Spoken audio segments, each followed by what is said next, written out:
Friends, colleagues, dear guests, welcome. We, Denis Bilkevich, representing the Piotr Konchalovsky Foundation, and Anastasia Volkova from Art.U Agency, are glad to welcome you all in this hall of the Presidential Boris Yeltsin Library. Today, we announce this first international art and reality forum open. The organizers of this forum is the Piotr Konchalovsky Foundation. This forum is hosted under the support of the Ministry of Culture of Russian Federation. It will last for 3 days. The topic of today's forum is art critics, because in the framework of this topic there are very acute issues that require very intense discussion. To participate and take part in this forum, leading art journalists, critics, bloggers were invited, representatives of both international and national art community, and have a look at the broad geography of those countries that are represented in here. For example, Jennifer Francis, the head of marketing of the London Gallery. Then professors from Venice, Josef Backstein, a commissioner for the Moscow Biennale of the Modern Arts. Samantha Al, the founder of the famous art blog Red Box Studio Shanghai. St. Petersburg is represented here by Alexander Borovsky from State Russian Museum. And it's an impressive geography, isn't it? Yes, it is. All in all, in our forum, we have more than 500 people participating, representing 150 countries of the world. And I'm now only giving you the figures of that we see here in this hall, but there are even more people watch our forum online. And of course, this forum could not happen without the support of our long-established friends and partners, such as Gazprom, Lufthansa, and Astoria and Angleterre Hotel. We are extremely glad that this forum is held in Boris Yeltsin Presidential Library, which is one of the most advanced, modern and technological venues in not only the northern capital of Russia, but also in the world. And we remind you that our forum is conducted under the support of the Ministry of Culture of Russian Federation. Unfortunately, the Minister of Culture was not able to come and to visit us personally, but I have the honor now to cite his welcoming word to all the participants. Wholeheartedly, I congratulate the participants of this Art and Reality Forum. I wish all the participants fruitful discussion, and I hope that this discussion will continue in the future. Signed by the Minister of Culture of Russian Federation, Minister Avdeyev. And now, for the welcoming words, we would like to invite here on stage the co-founder of the Piotr Foundation, the director of films and theater performances, Andrei Konchalovsky, please. Good afternoon, ladies and gentlemen. Good morning.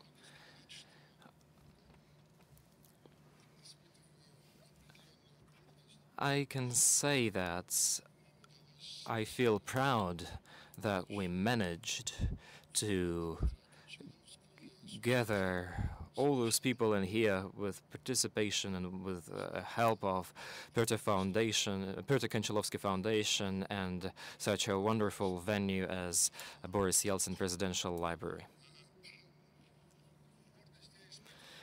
I feel proud.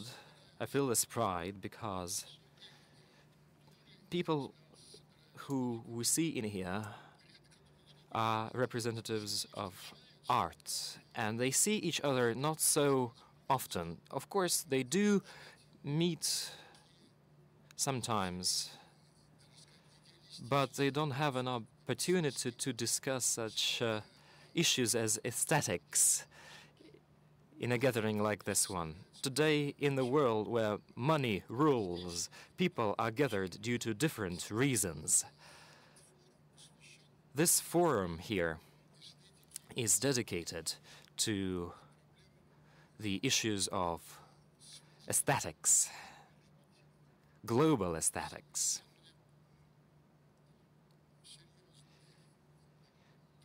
And here we will discuss certain trends that are clearly seen in the world's pictorial art. It's my second time I'm visiting a forum like this. Previously, it was a great pleasure for me to listen to people who exchange their opinions and ideas about the influence of Cézanne on the world's art and the global pictorial arts. It was a sheer pleasure for me to be at this conference, because it is only rarely that people gather to discuss so seemingly not important things like an influence of one artist on global tendency. Definitely, it might not seem very important if you regard it from the view of economy or politics, but it is extremely important if you regard it based on your artistic, on your creative experience. This experience was accumulated by European people in the course of many millenniums. And this experience today, I think, is on the verge of extinction, on the verge of abundance. And this forum today, which is commencing now, will help us to realize the cause-consecutive relations that happen and that occur in the world's art domain. And this forum will help us to understand why Russia is one and probably the only country that can allow itself to gather forums like that. Aldous Huxley said once, 60 or 70 years ago, that Europe is approaching a precipice on a Rolls-Royce car, and Russians are riding a tram.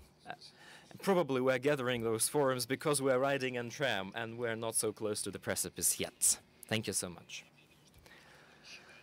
And to really officially open the forum, we still lack a presence on this stage, a person of a specific profession, the profession of a critic. And for us, it's a great honor to welcome here a professor, the member of the International Art Critics Association, Mark Bartalik.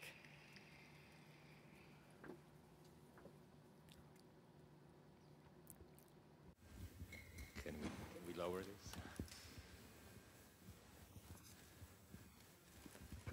Maybe it goes there.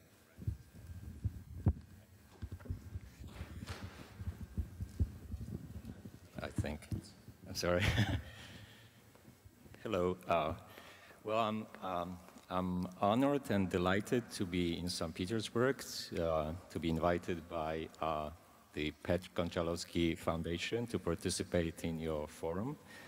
I would like to say a few words about our organization. I don't know, perhaps some of you are familiar with AIFAAR USA, but AIFAAR International, but we have 63 national chapters around the world, and one in Russia too, which is quite active. I think there was a congress, AIFAAR Congress in Moscow in the 1990s.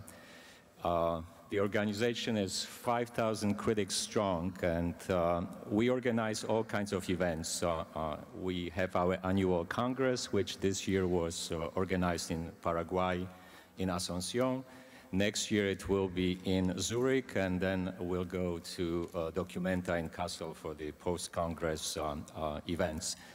So we organize our annual congresses. We organize also all kinds of panels. This year we started a new program, or launched a new prize, which is for a distinguished contribution to art criticism. And it was given to a critic from Paraguay, whose name is Ticio Escobar. And we are very happy to give our first prize to that person. He writes about contemporary art. He also writes about indigenous art. So he combines two specialties, which is rather unique. We also give a prize to young critics, which we launched last year. It will be given next year for a critic who will review the biennials that took place in Brazil, in Porto Alegre and in Curitiba in October. Let's see.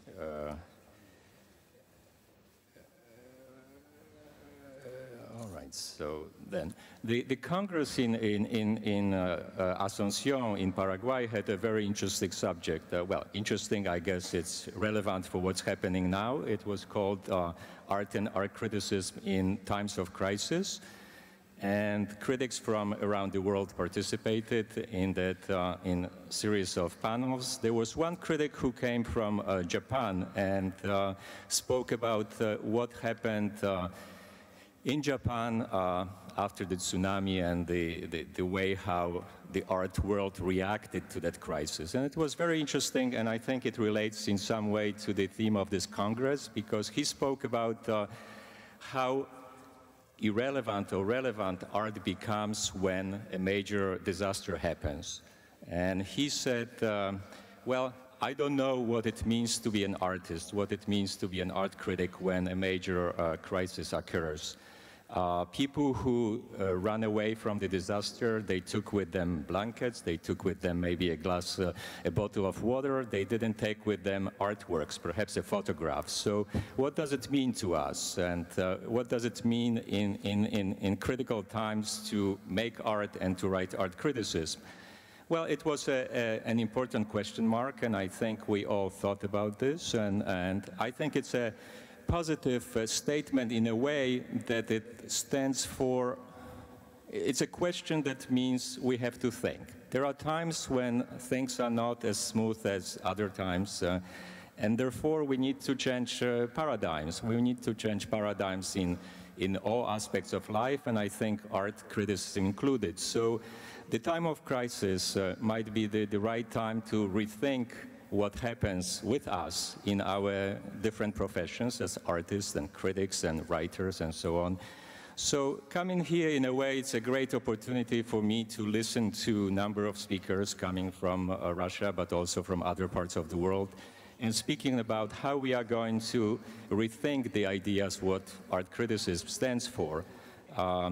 You probably know Jacques Rancière. He wrote this book which is called Emancipated Spectator, and I think we are looking for that kind of spectator. We are looking for reigniting our communication with our audience. So hopefully we can discuss it here during those 2 days, and thanks again for inviting me here. I'm really delighted to be in St. Petersburg and to share my time with you. So thank you.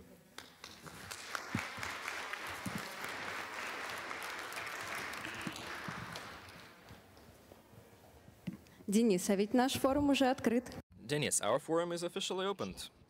Then we need to support those words. The first international forum, Art and Reality, can be considered opened. Today, during the first day of the event, we will all be involved in a discussion of interrelations between art and critics, and I already envisage some really heated discussions. Maybe it's only you who are envisaging those discussions. Well, let's try to find this out. Please tell us, why did you come here to this forum? I came here to speak about criticism with you. Thank you. Silvia Burini, please welcome, a pro-rector of Foscari University. It's my turn to choose someone from the audience.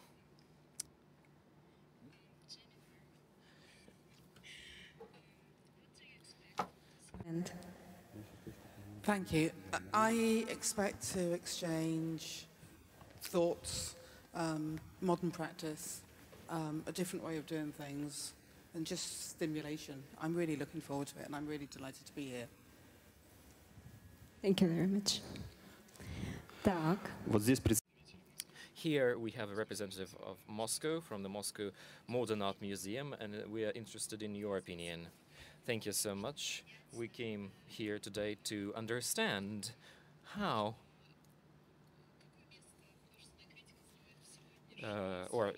basically what place art criticism today stakes in the global world of arts, and how other market participants, galleries and museums, how can they counteract, how they can interact with criticism. Irina Kochetkova, he is the head of the publishing department from the Moscow Museum of Modern Arts. Denis knows everyone in this room and this audience, but for me, it's a different situation, so I'll be choosing randomly. Please tell us. You can introduce yourself, you can explain why you're here, and so on. Good morning. My name is Elizaveta Belskaya. I'm an arts critic from Kiev, and I'm also writing to a newspaper, Art and Criticism in Kiev. For me, it's a unique opportunity to communicate on an international level about art criticism, about commercialization, and everything like that. Thank you so much. I have found a person whom I don't know personally. Maxim Karlovich. What's your motivation to participate in our forum? My motivation is very simple, to wait until the beginning, and I'm afraid I will have to wait for some time. Is it so, Denis? No, it's not, because we have started already.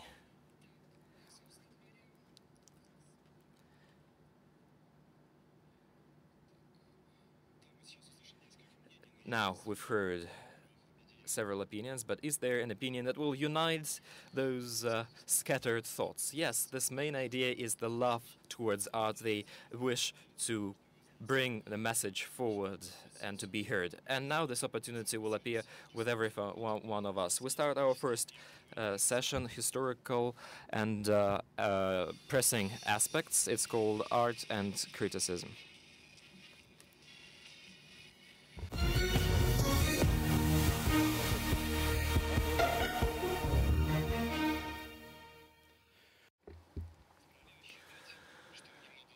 It's just to believe that the 20th century was a turning point in the scientific perception of the art, because that history was really at the same time. And the art critic was a historian of art and vice versa. And that continues in the 21st century. So I don't believe this first subject is boring. And Karen Beckman, head of the Pennsylvania Art Department, Alexander Borovsky, State Russian Museum, St. Petersburg, Maxim Kantor, artist, philosopher, writer, Andrei Konchalovsky, producer, art, cinema and theater, Silvia Burini, Vice Rector, Ca' Foscari University, Venice. And the main presenter during the first session will be a professor from University of Pennsylvania, Andrei Dombrovsky.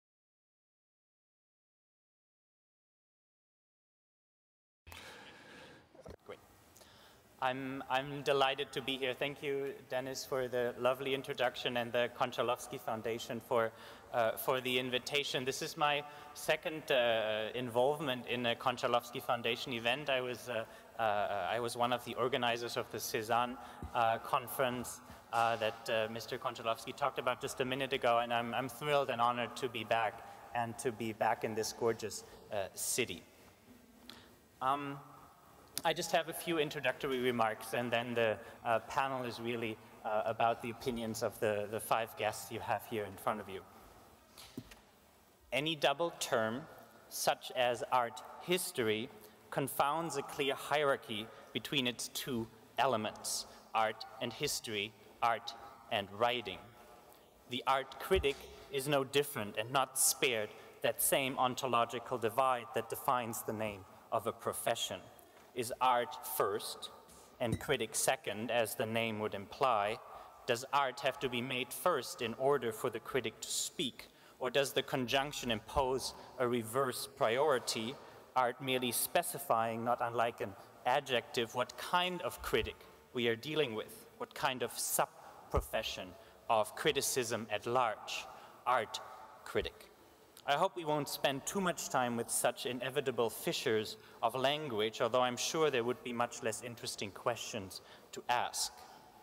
I'm starting with these statements to point to the obvious, that the art critic and art criticism spells above all a relationship, a bind, an exchange between two terms, and it is that relationship that's our object this weekend, in its special, current 21st century iteration.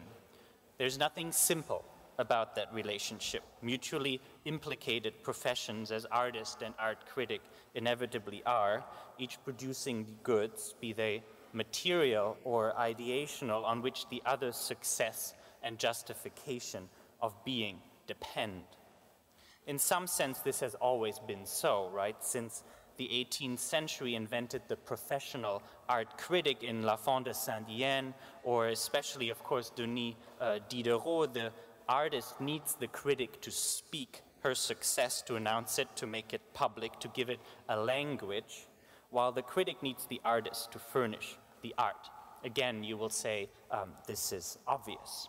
But the endless variations on that double bind of that mutual implication of terms are where the interesting stories begin and have often begun in the past. How many Impressionist paintings have been made in the late 19th and early 20th century after and in the name of a style called Impressionism, while that term's originary derogatory connotation, voiced, of course, first by a critic of a caricature journal, no less, nothing, fleeting, ephemeral, and so on, gradually turned into positive values. Is there a painting of modern life before Baudelaire said so in 1863? Would Fauvism be a movement if it hadn't received that name early on, again, by a critic? Examples are endless, and I could continue. Words can give meanings, groupings, identities, chronologies, priorities, that is to say, that can prove both comfortable and profitable homes for artists after they have formed and proven useful. And art can then not just follow those labels, but also resist or outgrow the words used to define and classify it, to blend categories and make new ones. Post-Impressionism, Neo-Dada, Post-Abex. These are shorthands for former labels no longer sticking to eclectic bodies of work, which they perhaps never quite adequately described to begin with. For many reasons, we feel an acute crisis of this system of exchange between art and criticism, art and writing, and their mutual cycles of stylistic codification and transgression is imminent or already well underway since the era of postmodernist art and criticism. And I assume it's this sense of a changing, perhaps eroding profession, the art critic, that we are here to assess. I can offer here two starting points or two examples in outlining what I think has changed and is changing in the current art and critic bind as I have outlined it, and what perhaps has stayed more stable over the past 2.5 centuries since Diderot's mid-18th century Salons.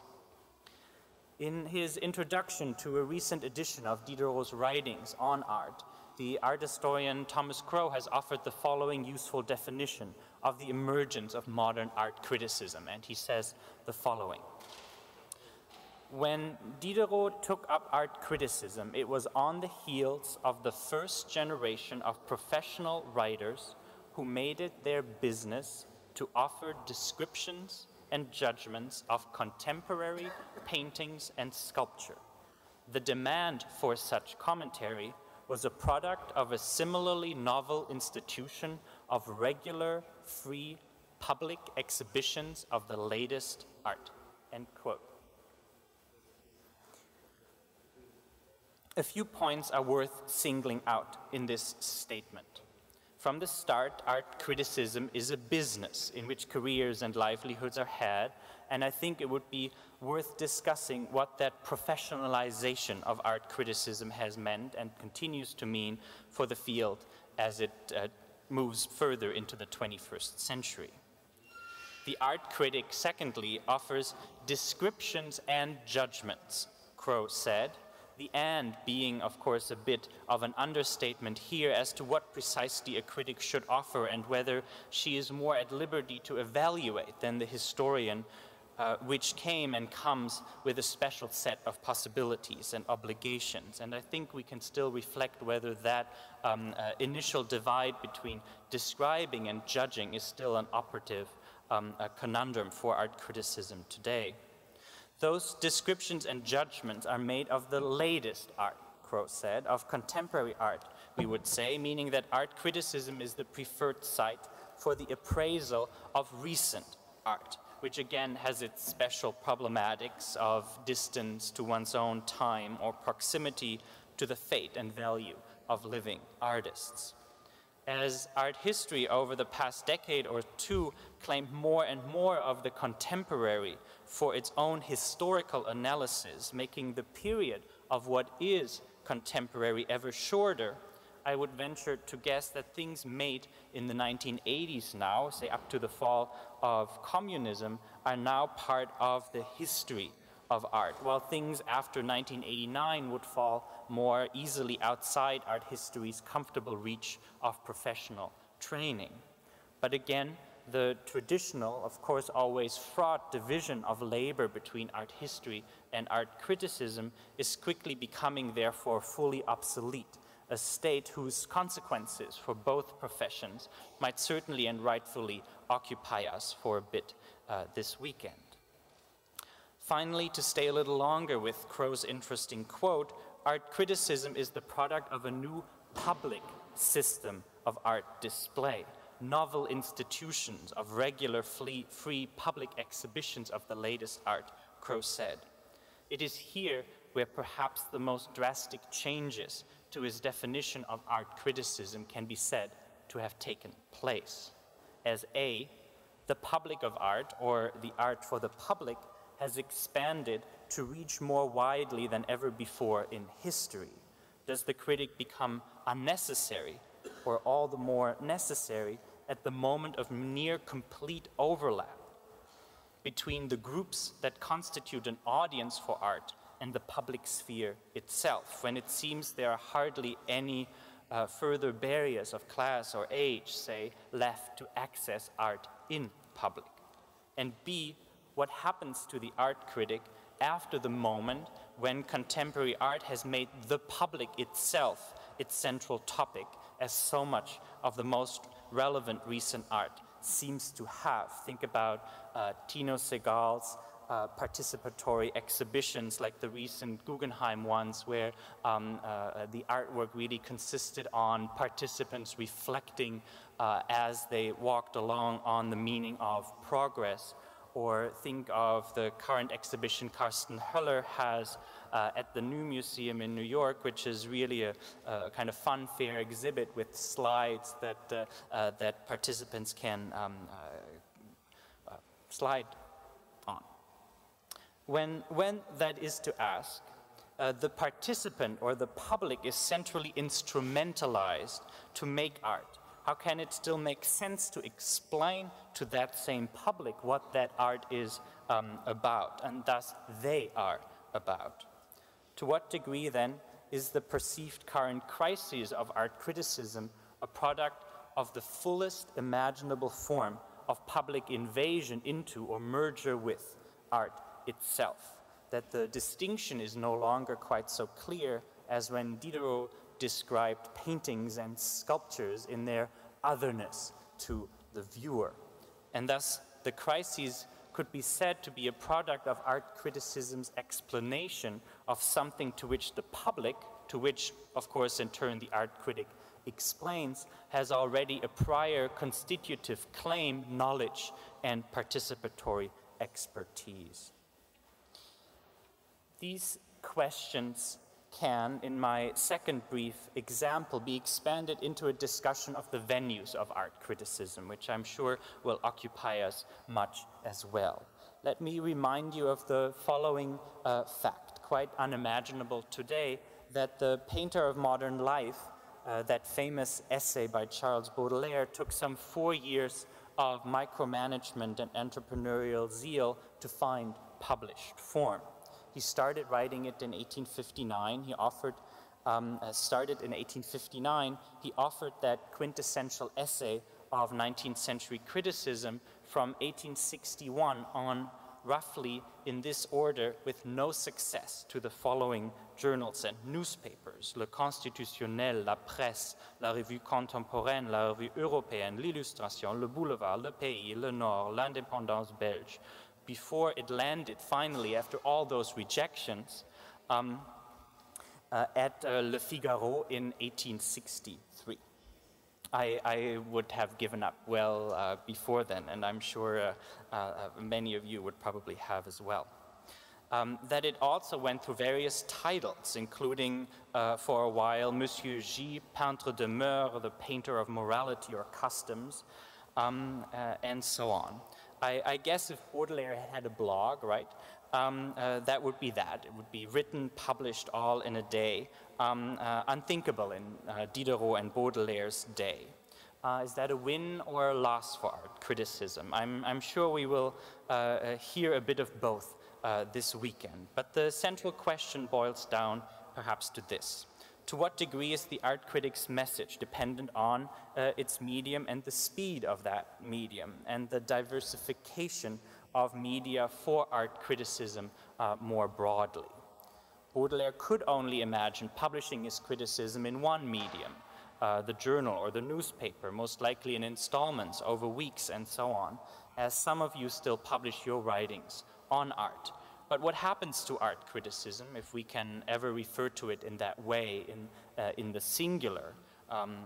What happens to its content and message when it has various options of dissemination, when those options reach radically different and often segregated audiences, not to mention a potentially fully global audience, pretty unthinkable again for the pre-internet art critic? Does this mean that art criticism operates ever less under the possibility of coherence within its messages and meanings? Not that it ever did. This is always a question of degree. And thus as a coherent professional practice? Or, finally, and last point, where are the new allegiances and forms of mutual support and training within the field as it expands and expands? Are they between a liberal newspaper's art critic, say, and a liberal art blogger? Or are they between a liberal newspaper art critic and a conservative newspaper art critic? Does a critic at a newspaper in New York have more in common with a blogger in New York or with a newspaper critic in Tokyo, etc., etc.? In any case, I hope these few thoughts and suggestions as to where our discussions might turn in this first panel on the philosophical and the historical aspects of art criticism are at all helpful in determining the history of art criticism as it still puts pressures on its current contemporary forms, and as it both continues some aspects and changes others of that history. And I look forward to hearing from our assembled expert here on that same topic. Thank you. Thank you, Andrea. So, you're welcome to take your seat. Немного вкратце расскажу о регламенте после того, как главный доклад. I'll briefly speak about the procedure. After the main presenter speaks, the panelists, the experts will have an opportunity to speak on a given subject from 5 to 7 minutes. And later we will take questions from the audience. Alexander, you're the first. I'm not the main presenter, but I will try to express my opinion based on my own experience. That opinion will be in dissonance with such a momentous occasion, because my opinion of the art criticism, contemporary criticism, is extremely negative and pessimistic. I was really struck by the fact that today, this current day, was defined by the interrelation between art critic and art. In our practice, criticism and art are in opposition, especially in Russia. Criticism is in dangerous relationship with whoever except art. Why?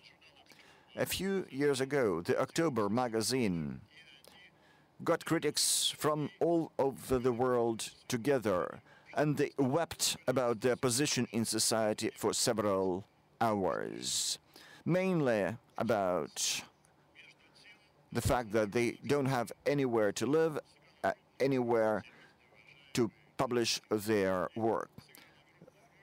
Nevertheless, the October was instrumental in criticism losing its direction and being diluted in other disciplines. There's just a few persons in the world, Dante, Robert Storr,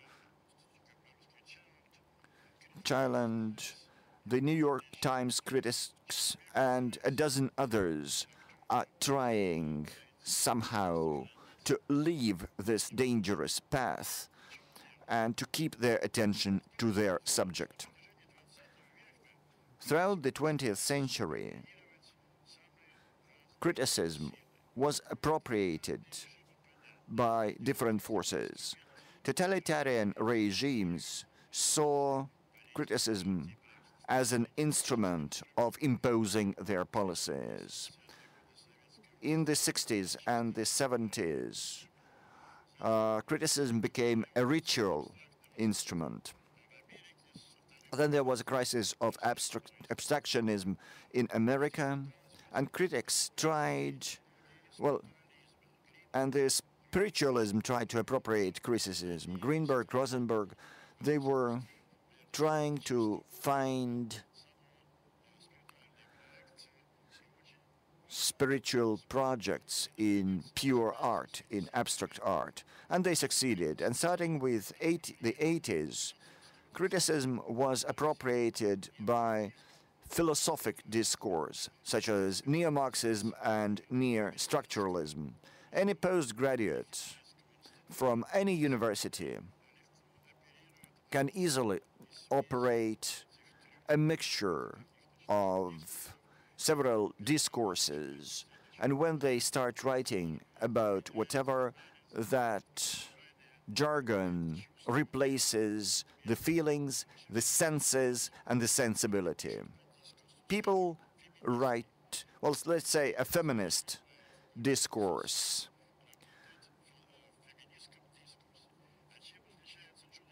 If you write that a certain person works in the feministic discourse, it's enough.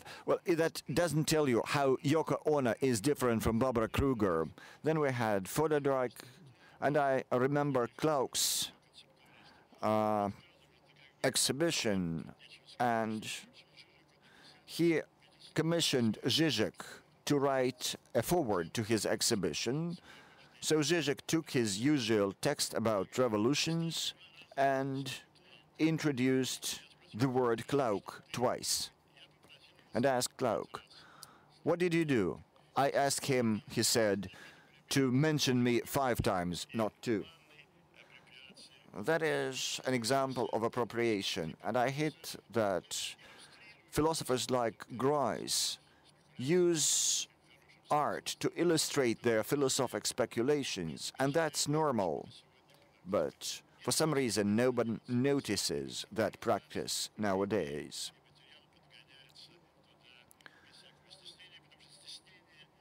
And nowadays, people are not ashamed of doing that at all.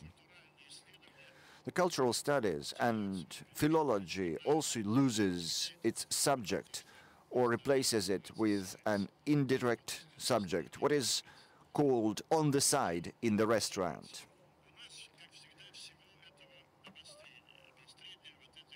Russia, as usual, feels all those troubles especially acutely. Thanks to the internet, the leftist discourse is very popular nowadays, which is in controversy with the inner logic of art. The representation of art is corrupted, whether that is a museum or a white cube, and all that is bad because all that is commercialized. We need to find other ways of representation. Young people write crazy things about museums, and that's because they don't understand their subject, and it's much easier to transfer the confrontation into the context of sociology, trouble, and guilt.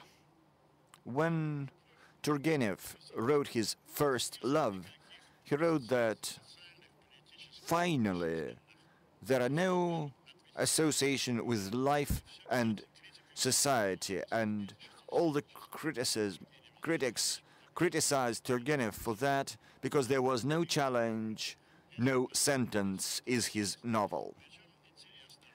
What is interesting, when we see those practices in Yekaterinburg, in a biennale,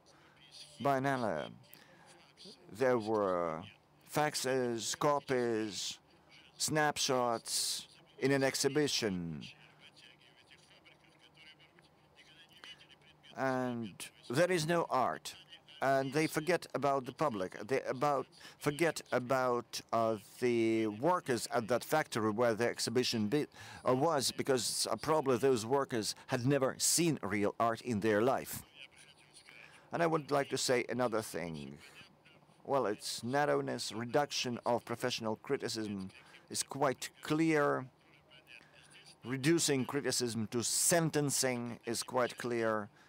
And sad as it is, the internet played a very bad part in it, because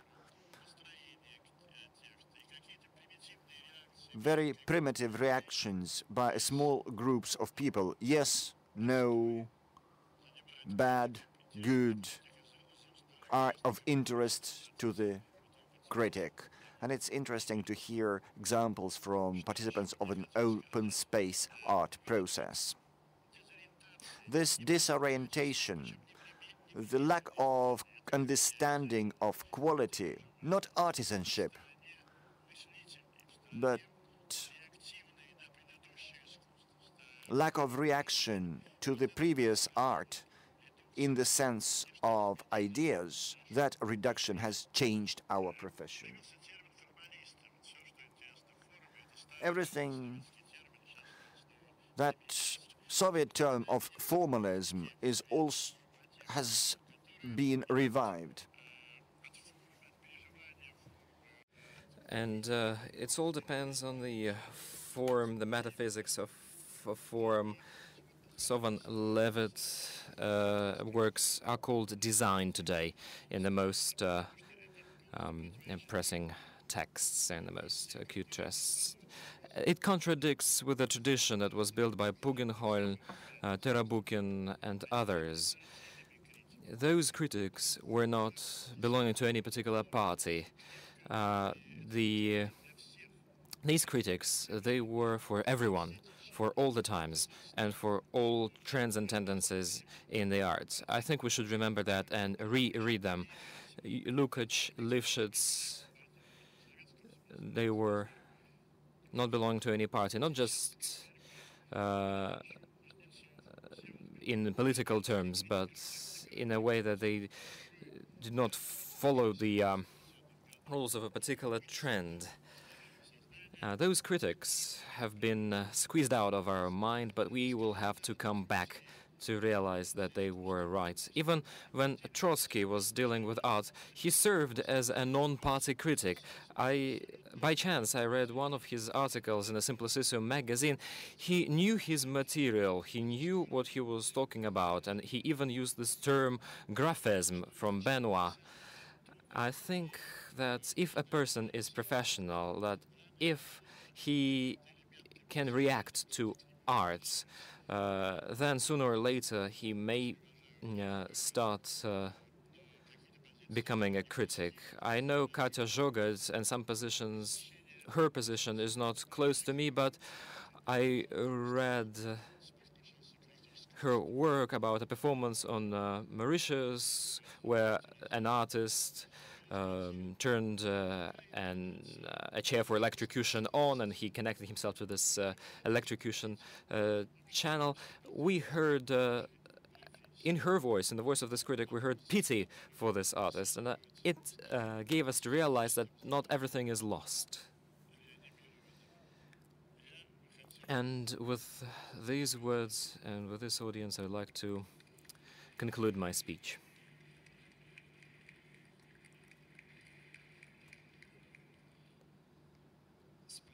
Thank you very much, Alexander Davidovich. With your permission, I would like to tell a few words. Alexander is now leaving. He's going to an event where he's expected. That's why he will have to leave us and to leave this chair empty. My question to the audience, who would like to take this empty spot?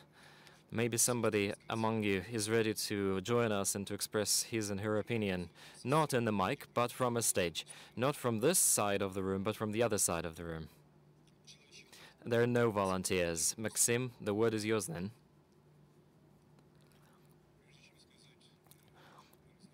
Before starting from sad news, I'd like to start with good news. I'd like to first thank Andrei for organizing a wonderful venue, because it's exactly the time we had to discuss the ideas and topics raised today, and it's good that we've finally managed to come in here. I would like to support a phrase that Marek told us in the very beginning of this forum.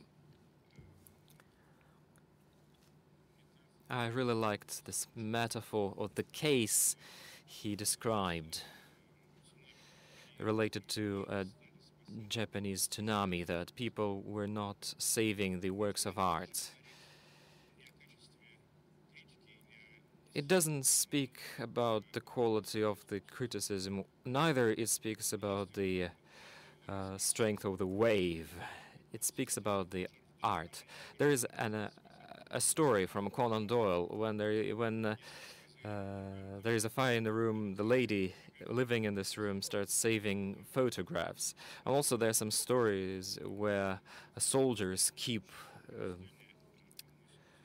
works of art in their military suits. But today I really doubt that people fighting in Afghanistan keep Malevich's Black Square or any modern installations in their pockets, because these installations can be clearly seen at each and every step of those soldiers during their active service. I'd start from a scene. I think it's self-evident. A janitor came in to fix my lavatory, to fix my bathroom. And I'm standing there in the bathroom, and I feel something towards that person. I believe that I have to say something to him, because he works for me. He is messing up with a non-attractive and not a very attractive piece of furniture, and I'm trying to imitate some speech that is related to normal folk. I'm trying to talk about problems and conflicts that happen in this country. And as the janitor turns to me and says, "Yes, this situation is apocalyptical."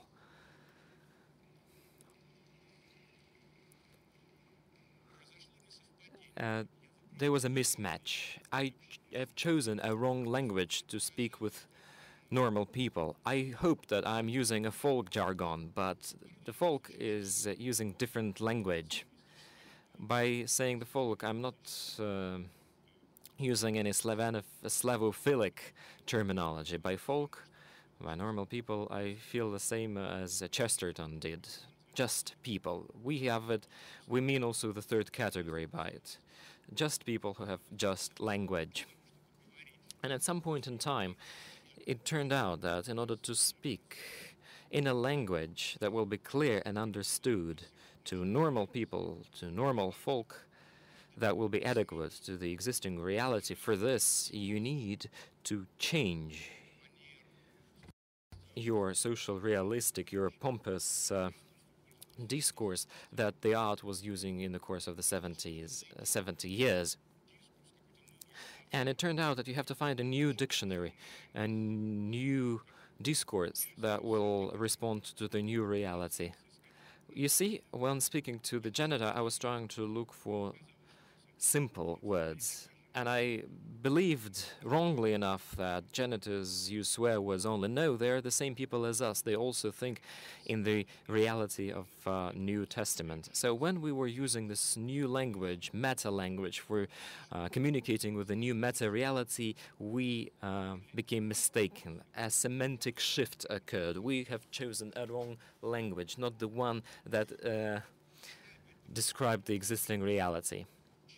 Yesterday, when I managed to talk a little bit with Marek during a tea break, we have chosen this word mannerism. We used this word mannerism. You were the one who have started it, and I believed it was a very precise definition.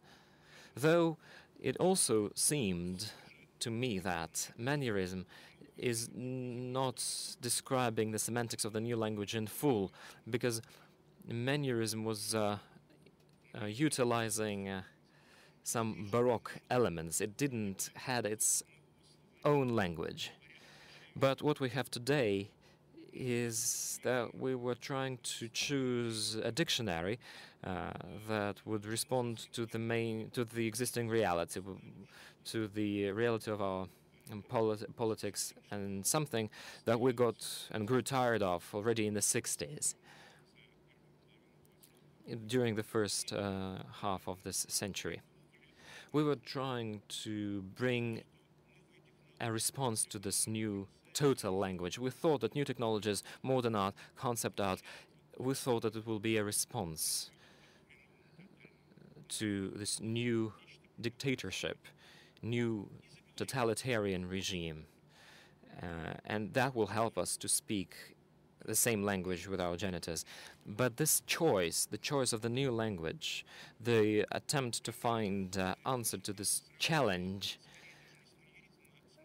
was similar to not mannerism but to impressionism, because impressionism as such, it served as a response to the demand of new normal people, new bourgeois people that want new art for new people, as opposed to traditional, classical, pompous.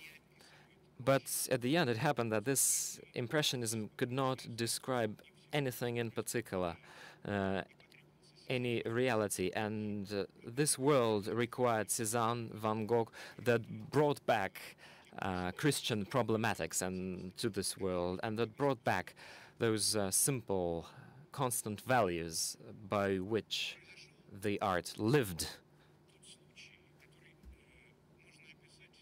What happened was a technical mistake, was a technical glitch. Instead of bringing life to something new, was re-establishing or redeveloping innovations. And these two processes are different.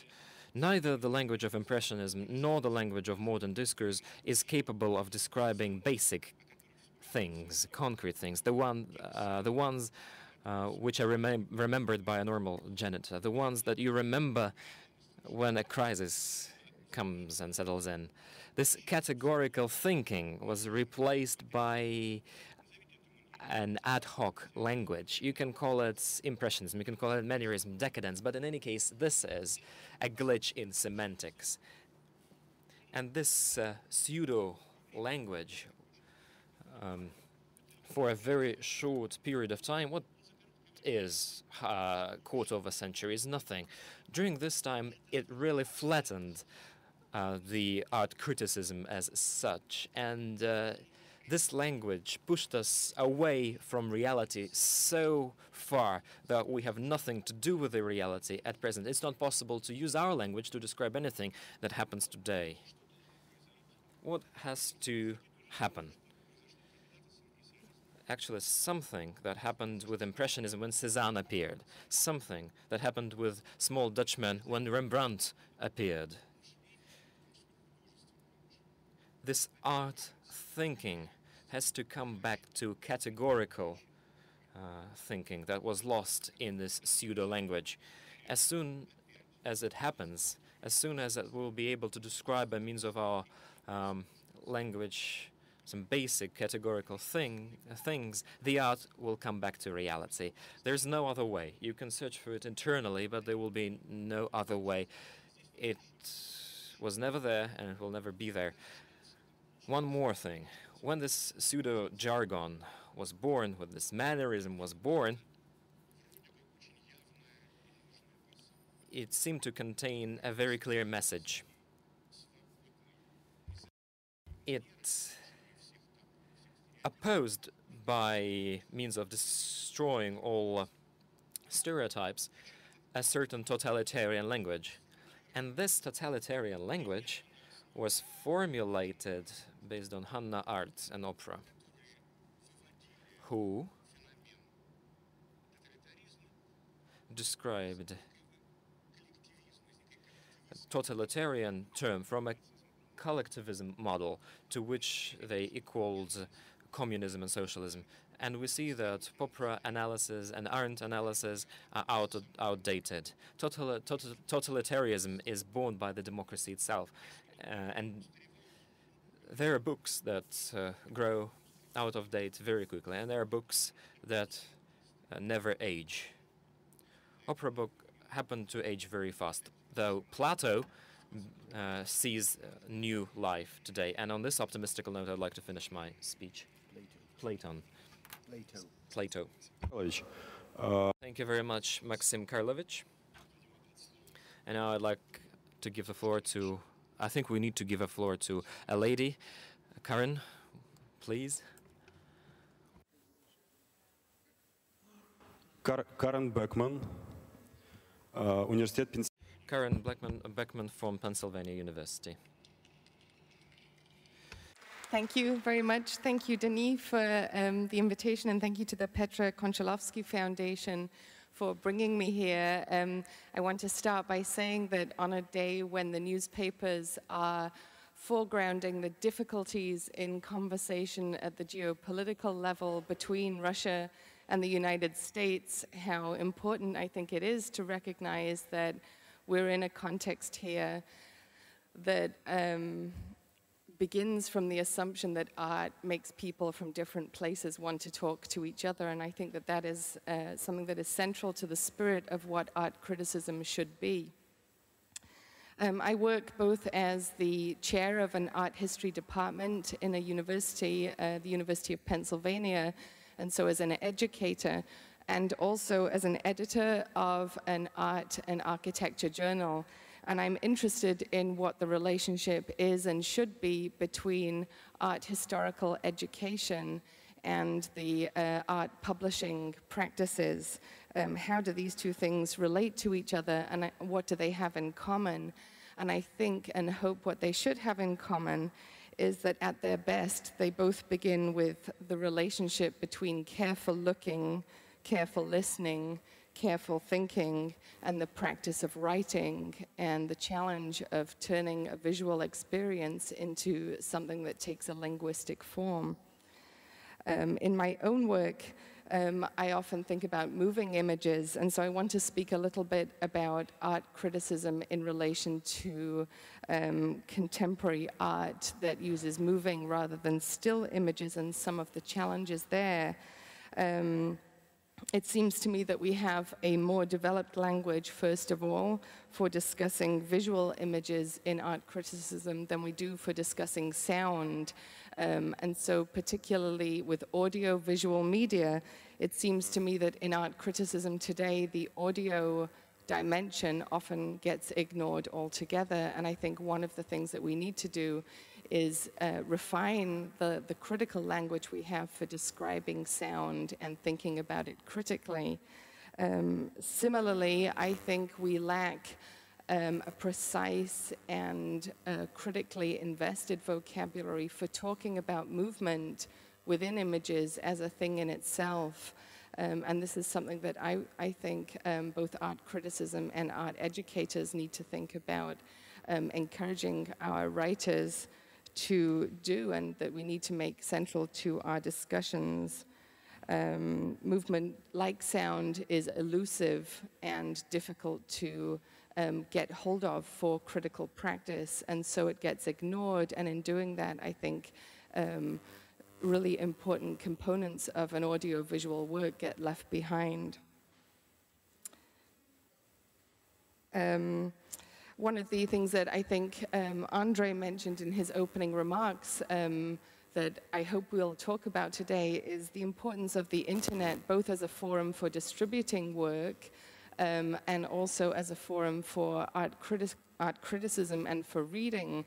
And it seems to me that we are discussing art criticism at a moment when reading practices themselves have changed, where people are not necessarily reading an entire piece of art criticism, but are perhaps scanning and clicking and moving from one piece of writing to another.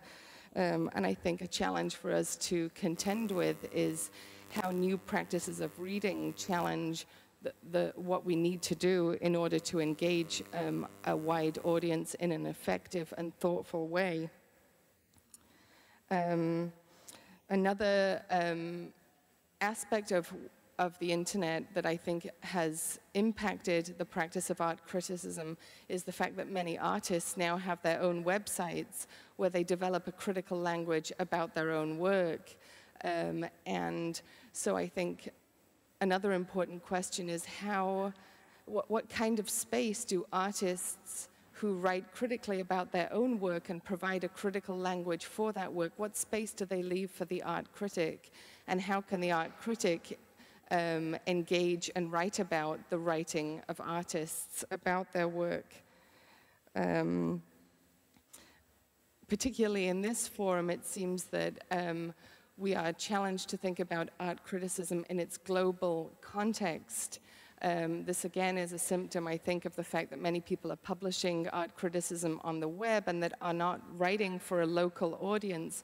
And yet, outside of global art markets, what is the place of the local? Both the local writing and local investments of the art critic, but also of the artists about whose work they're writing. And how do we move between this new global context and the local concerns that shape the everyday lives of the people about whom we're writing? And finally, I just want to add to the opening comments about the question of the role of ideology in art criticism. It seems to me that we're in a moment where there is no either strong artistic movement or strong ideological certainty, either at the political level or within art critical practice. And I think this is a really good thing. It gives, but it puts a kind of pressure on art critics as well as on artists themselves to have to engage kind of minute by minute and through slow and careful thought with attempting to describe what it is that we're experiencing in our day-to-day experiences of art, and how to find a language for that. And I think more than anything, we need to meet the challenge as art critics of developing that language for this time of crisis and confusion. So I'm very glad to be part of this conversation in which we hope to do that. Thank you, Karen. And now I would like to ask Silvia Brini, who will participate in our working group at the next session about the artistic education, but I would not address her as the vice rector of the Venice University, but as the director of the Russian Art Center. Silvia, we know you speak Russian, so I'm talking you in your second native language. Sylvia, what is the attitude towards Russian art from the Western critics? First and foremost, Italian critics, but also critics that come to Biennale. That's actually a painful issue. I think in Italy, and especially in Venice, because you know Venice is the place where all the critics get together, and it seemed very important for me to talk about the difference between curators and critics everywhere in the world. That's very important for us because they all feel curators rather than critics. And during the Biennale, there's always a problem understanding the difference between curatorship and critics. As for the Russian art, the attitude to Russian art in Italy is very strange, because all the Italian critics who deal with Russian art mainly do not understand the difference between, or rather, their attitude is old-fashioned, I'd say. They do not understand that we cannot talk of Russia nowadays as of a strange country and see the Russian art as something separate from Western art. We cannot do that. That's very important, and when we set up the center in Foscari in Venice, the Center for the Study of Russian Art and Culture, I think it's very important to have good relationships between Russian and Italian curators and critics. I think that would be a meeting ground, and that's very important. And we've organized Prilov's exhibition during the Biennale, and that was a very important step, because the Hermitage participated in the Biennale for the first time, and opposite to me I see Nadia Prigova, and we worked together. For all the people who visited Biennale this year could understand Prigova's part and role in art, not only in Russian art. Thank you very much. I will only add that the catalogue and the monography which accompanied the exhibition of Dmitry Prigov was nominated for Pyotr Konchalovsky Prize, which will happen in this room. I apologize to the working group. I will make a small announcement. If you open your booklets, notepads, everyone is opening the notepads.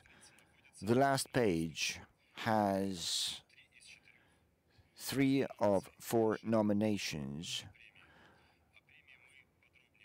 I will later speak about the prize early in the next session, but you can fill out those forms, you can familiarize yourselves with the pieces of art on our website, and the audience will also participate jointly with an international jury in finding the winner. And one of the nominations is the monography. Andrei, the floor is yours.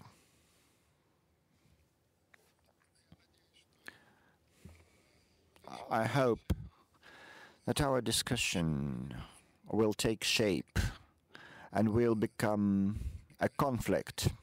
I will try to add some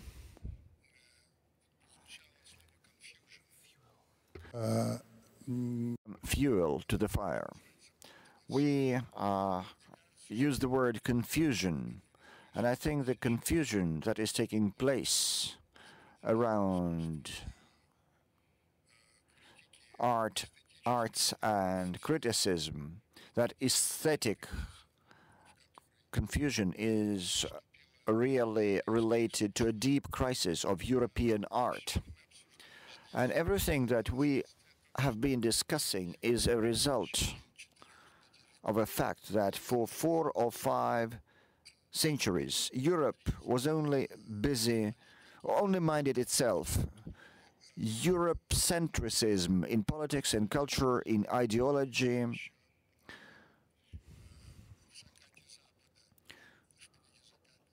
like it was said in The Decline of the West.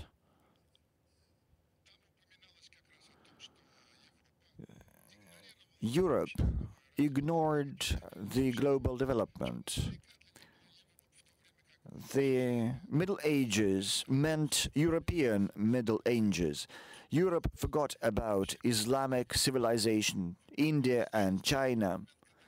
All those countries did not matter. And suddenly, now, European politics, philosophy and art achieved a tremendous flop. Why is that? To my mind, that is because Europe that developed dialectic mentality for a long time, and starting with Aristotle, it developed as a unity of the opposite and negating the negative. That principle has been brought to absurdity. In that sense, we are witnessing a crisis that is aggravated by a new technology that is called the web. The web resulted in profanating any fact. I know that modern technologies brought the white man to an extreme situation. You know, there's a story about an American housewife who could not find a way home from a supermarket because her GPS monitor was out. I can't remember the telephone of my wife because it's all written in my cell phone. The growing amount of public memory reduces your personal memory. You can find any truth on the web that may turn out to be an absolute lie. At the same time, everything is becoming a cliché. That means that the main function of the human brain, storing and analyzing information and forming an opinion, is dying out. There is no need to acquire and process information because you can find it on the web who thinks about what and say that you like this opinion, although the internet says that opinion is wrong. The internet increased the PC dictatorship and totalitarian systems that Cantor was talking about has become the political correctness totalitarian rule. The fear of being politically incorrect has really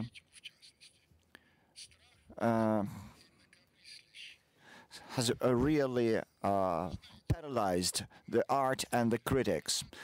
It is scary to think differently. Several years ago, several hundred European, or rather Western, critics were trying to find the best piece of art of the 20th century, and they opted for Duchart's toilet bowl. And I thought, what has the Western civilization done? Because because Duchamp wrote about his piece of art that I threw that toilet bowl into their faces and they thought it was art. And it seems to me that the confusion is ever aggravated by the fact that the moving picture is seen as art. And I think that even increases the confusion. I think it's wrong to perceive the moving image as art. Why? Because, in my opinion, art, or depictive art, was an attempt initially to capture an image, to capture it on a rock or on any other media. An attempt to capture a static image resulted in an ability to contemplate. Contemplation is something that art must produce. A contemplation of human beauty as perceived by the artist. And contemplation, I will tell you, if you take pictures, a photo, and if you shoot a picture on a video, you know that a photo does not move. You start contemplating it, scrutinizing it. If you take the same image, even if it's static, you will be ever expecting it to change. And that's the psychophysics of your perception changes, because we are predators and we are biological creatures. Your eye is looking for a change. As soon as you stop looking for a change, you start contemplating. And it seems to me that this confusion will continue until we understand what is the essence of a real critic. It seems to me that as the market develops, and this will be probably the subject of my presentation tomorrow, but as the market of art develops, there is an infinite need to create a new product.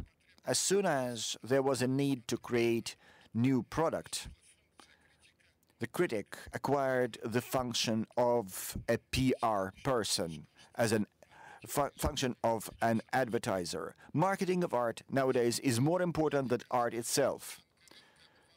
Criticism is nowadays serving the market to a great extent, and that absolutely totalitarian PC, political correctness, destroys an individual critic. I can give you the names of some critics that impressed me, because they can say, like Robert Hughes or Tom Wolfe, who wrote a great pamphlet about abstract art. So a person must be a strong individuality to say the king is nude.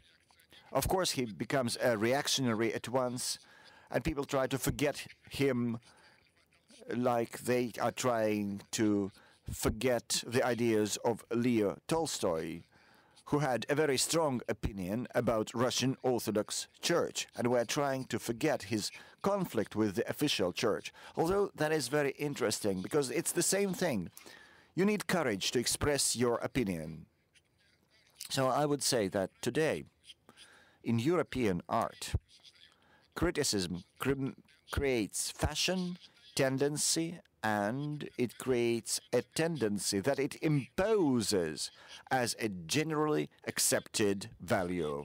And the poor spectator who comes to see something is chained by political correctness that is imposed on him and by the price. the victory of market over art is complete, and like Robert Hughes said, and I'm probably one of the last generation of spectators who come to a gallery without asking how much is it worth. And when young people say that this picture is worth $12 million and this shark by Damien Hirst was sold for $6 million. And the form is absolutely separate from the essence in the spectator's mind. And we must help the critics who are not afraid to counter this total political correctness and help them to be brave, to tell the new spectators. And the new spectators really have a mixture, a confusion of modern art and Mona Lisa in their minds. And I think that criticism does not help to the spectator to understand the beauty of the world any longer. Thank you. Thank you, Andrei. I see Maxim Kantor has something to say. Well, I know it's not in accordance with the procedure, but I must pick up on what Andrei said, just to dot the I's in what was said and cross the T's. I think there were a few radical and very strong things that need to be emphasized. What Konchalovsky started with this systemic crisis of the Western model, we need to understand that and talk about that, because the crisis that is happening is not a financial and not an ideological crisis. It's a systemic crisis. And 4 days ago, I was talking to Eric Hobsbawm, a historian from London, about the same. And he said that unless we understand that this is a systemic crisis of Western civilization, we will not make a step to overcome it. I would like to support Konchalovsky and his reminiscences of Spengler by quoting Hegel, who said that China is dormant forever. And generations of philosophers grew up with that in the 20th century. Although the logic of events showed it was not right. And what is happening now is outside the understand, will never be overcome without understanding that systemic crisis. Another very important thing Konchalovsky said was a new totalitarian model, a new type of totalitarian. I'm not relating this to PC as such, because PC is one of the representation of totalitarian mindset. But I would like to emphasize that this new type of totalitarian society is not yet described. That society, that totalitarian society supports the self-expression of anonymous people, something that Orwell was writing about. To express oneself, you need to be oneself. This anonymous nature of the internet, is the quintessence of modern liberty, which is totalitarian slavedom. Thank you, Maxim. I will note that we have spoken about the internet as an integral part of modern life twice already, and I will remind you that the first session tomorrow will be dedicated to the interrelation of art criticism and the new media, the web, blogging, and those 6 chairs will be occupied by the leading art bloggers on art criticism. Maxim, my second remark. You said that you're out of schedule. Actually, the procedure at this forum is to be violated. I will violate it once again. Last night, I witnessed your surprising conversation with Mr. Marek Bartelek. That was a great discussion, and I would like you to continue it today. Mr. Bartelek. To what Mr. Counter has just said. Well, we didn't argue yesterday. Actually, we had a friendly conversation. So one thing which it puzzles me, this relationship between political correctness and totalitarianism. I don't know, does it come from a specific cultural viewpoint, or is it a very kind of global statement? Because that confuses me a little bit. You know, where is the relationship between being politically correct and a system which is totalitarian? Yeah, in general, I guess Mr. Konchalovsky also made that point. So I'm curious, because I thought that political correctness, in a way, tries to break up with totalitarian kind of expression. So could you clarify this?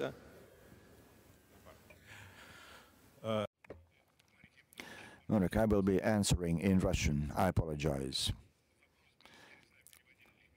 I don't know whether the question was interpreted. I hope it was.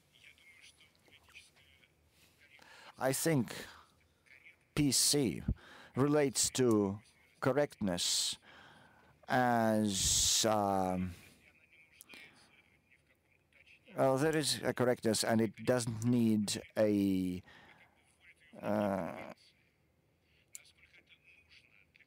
description.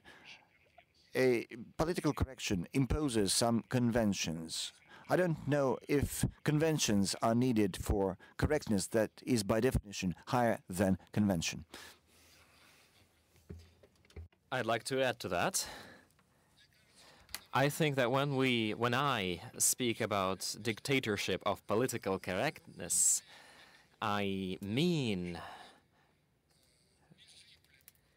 a unshaken and philosophy and philosophical expression that Western values are universal. The universality of such terms as freedom, democracy, fair elections, human rights, these are all human values that are disseminated across the world and are accepted by the whole world. This is a confusion, and today in the world we see that the universality of those values are questioned. Today, some civilizations are developing without embracing those Western values. And I think that the Western civilization is wrong, believing that the only right way is the way by which Christian philosophy and policy went.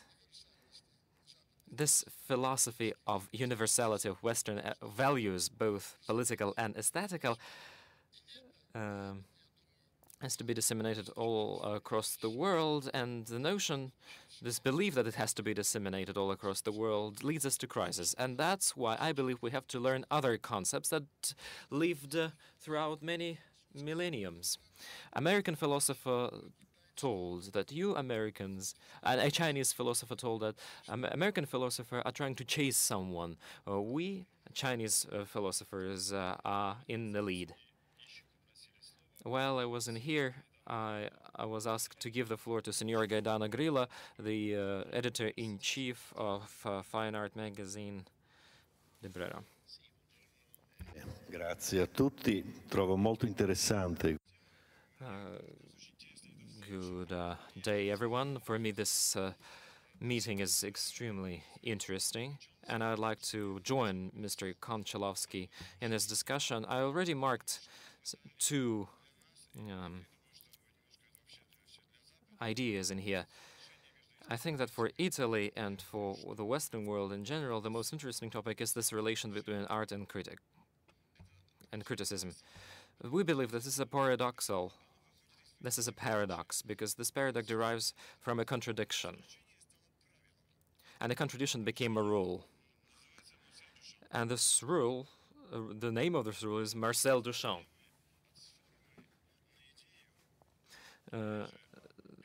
This transition from form to idea, and this transition from the specificity of language to the specificity of art, by means of speculation, it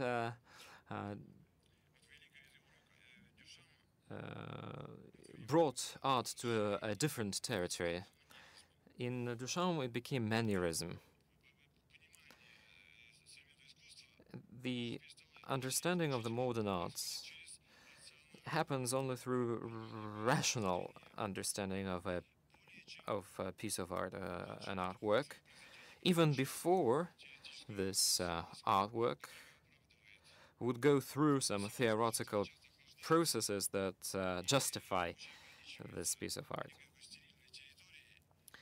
Very often those discussions are limited to a very sterile territory where only theoretical reasons identify the success or not success of a piece of art. The work of art has lost its aura,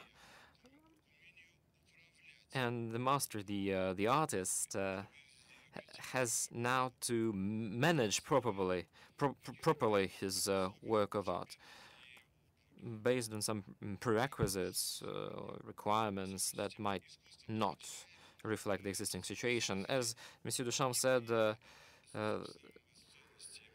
art itself defines the value of the work of art. And this strategy has won over other concepts. The object of art or the piece of art can only live if it functions. This is the strategy of the Western art today. And if the art is the part of the system,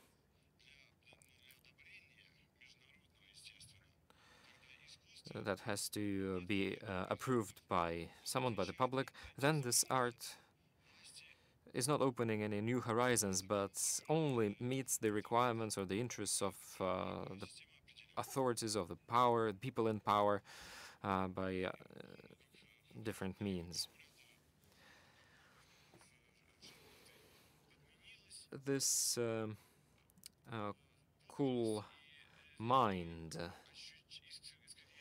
is now ruling the art domain. An object of art is a mannerism aesthetics, which you can see, which you can predict. Very often it is very obvious, and then it's given specific limits.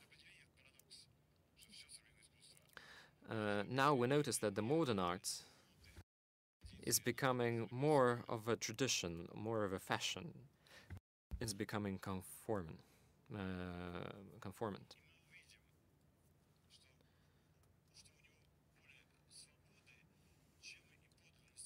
And today, there is more freedom in the art than any originality or authenticity. And this art does not have any breaking force as opposed to the previous times. Today, the critics have to live in the same conditions. They are becoming less and less heard by the humanity.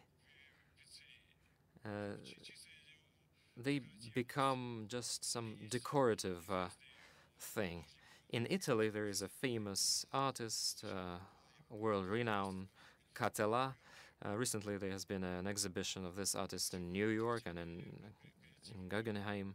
This person has a very creative and unique mind. He knows how to propose, how to offer, how to sell the things he creates.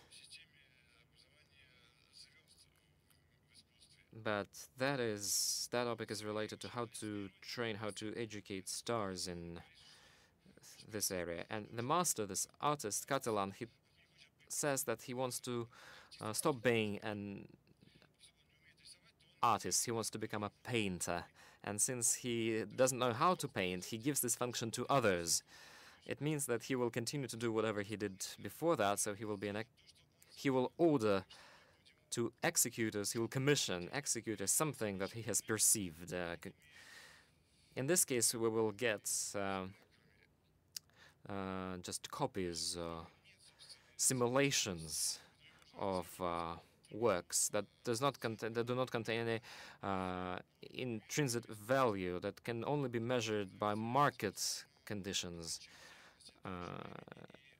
This modern art, of course, it meets the requirements of our modern times, and it lives on finance and on speculation. Today, the global economy is undergoing a crisis because it does not produce any concrete values. It produces only artificial values. It's only a retransition and recirculation of capitals. Of course, some fresh ideas are required to set up new strategic goals. The art has to produce freshness, and it has to fight against success. It has to be more of a utopic character. It has to be revolutionary. We shall stop those theoretical speculations. Let's come back to a chef-d'oeuvre. Let's come back to a piece of work, a piece of art, and let's come back to our deeply rooted values. We need to start new epoch, which will not just give more certificates on a certain piece of rubbish being a piece of art.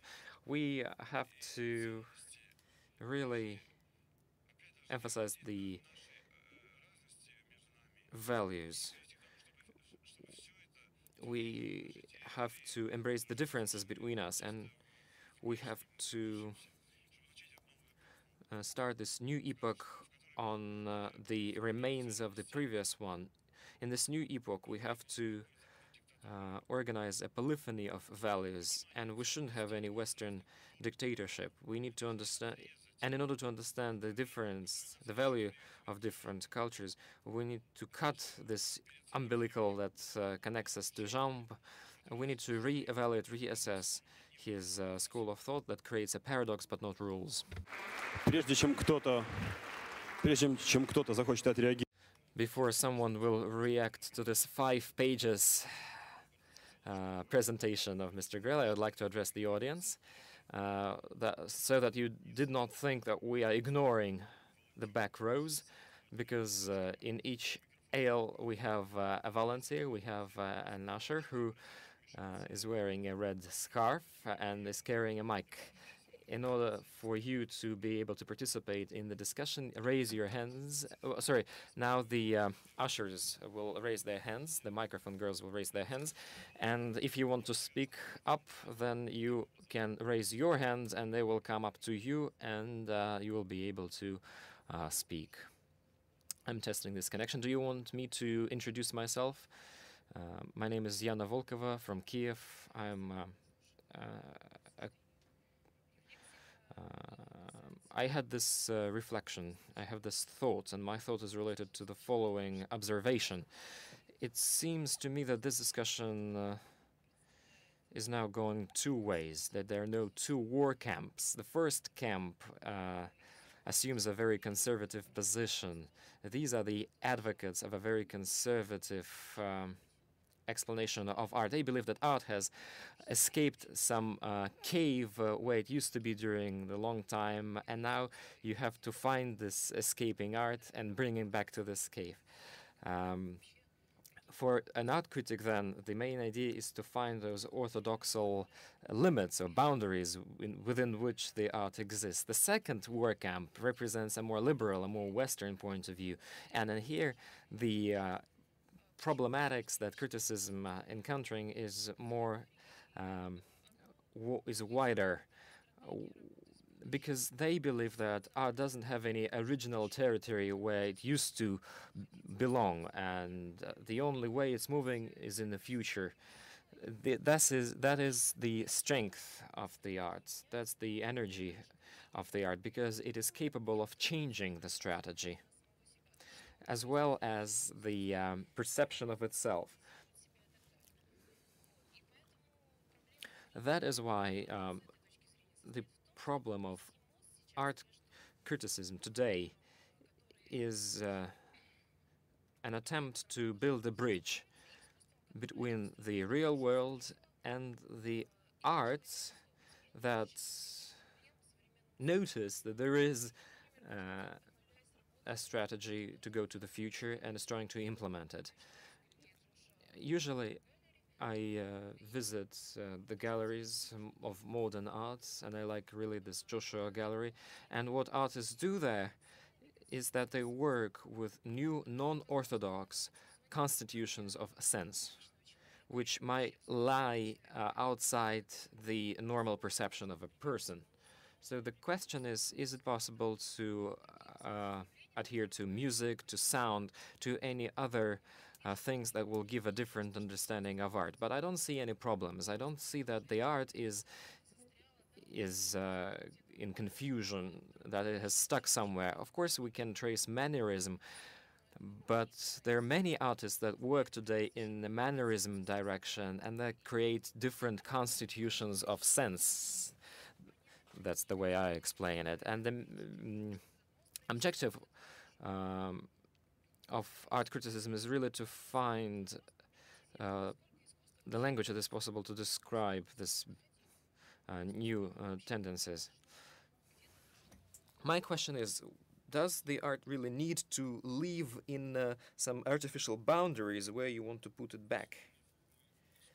This initial form of art, or this initial limits of art, is the person, a human, and it's in his relation, her relation to the divine and to the world. Now, as regards traditions and the understanding of traditions, this understanding is changing depending on a particular time, because there can be different strategies. It can be avant-garde, it can be classicism, it can be Third Reich. There are different traditions. However, all arts, Baroque art, Third Reich art, they follow the same traditions, but they use different strategies. But the traditions, the human nature is not changing. Our idea is not to oppose to the strategies of the modern world some archaic tradition. No, God forbid. The main idea is not to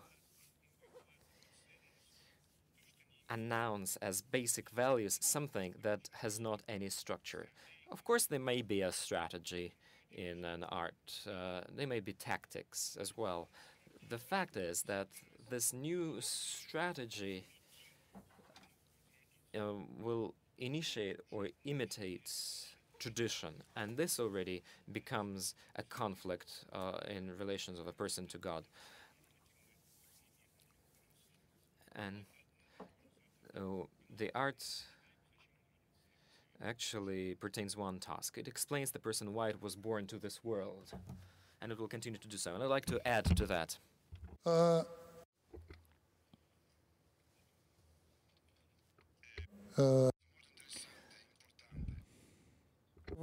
Я сразу слышу два лагеря. Actually, I hear that there's two camps. There are two war camps. It is necessary that these two war camps exist because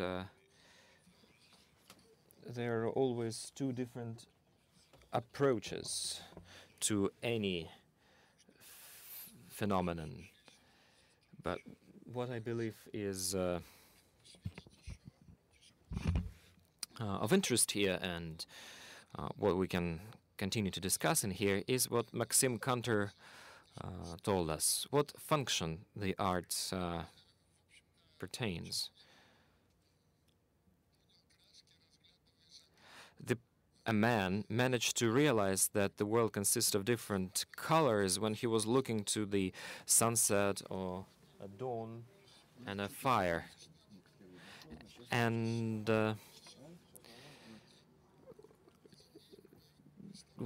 still up to the present point in time, we have a notion of the physical beauty. This notion of the physical beauty continues to exist.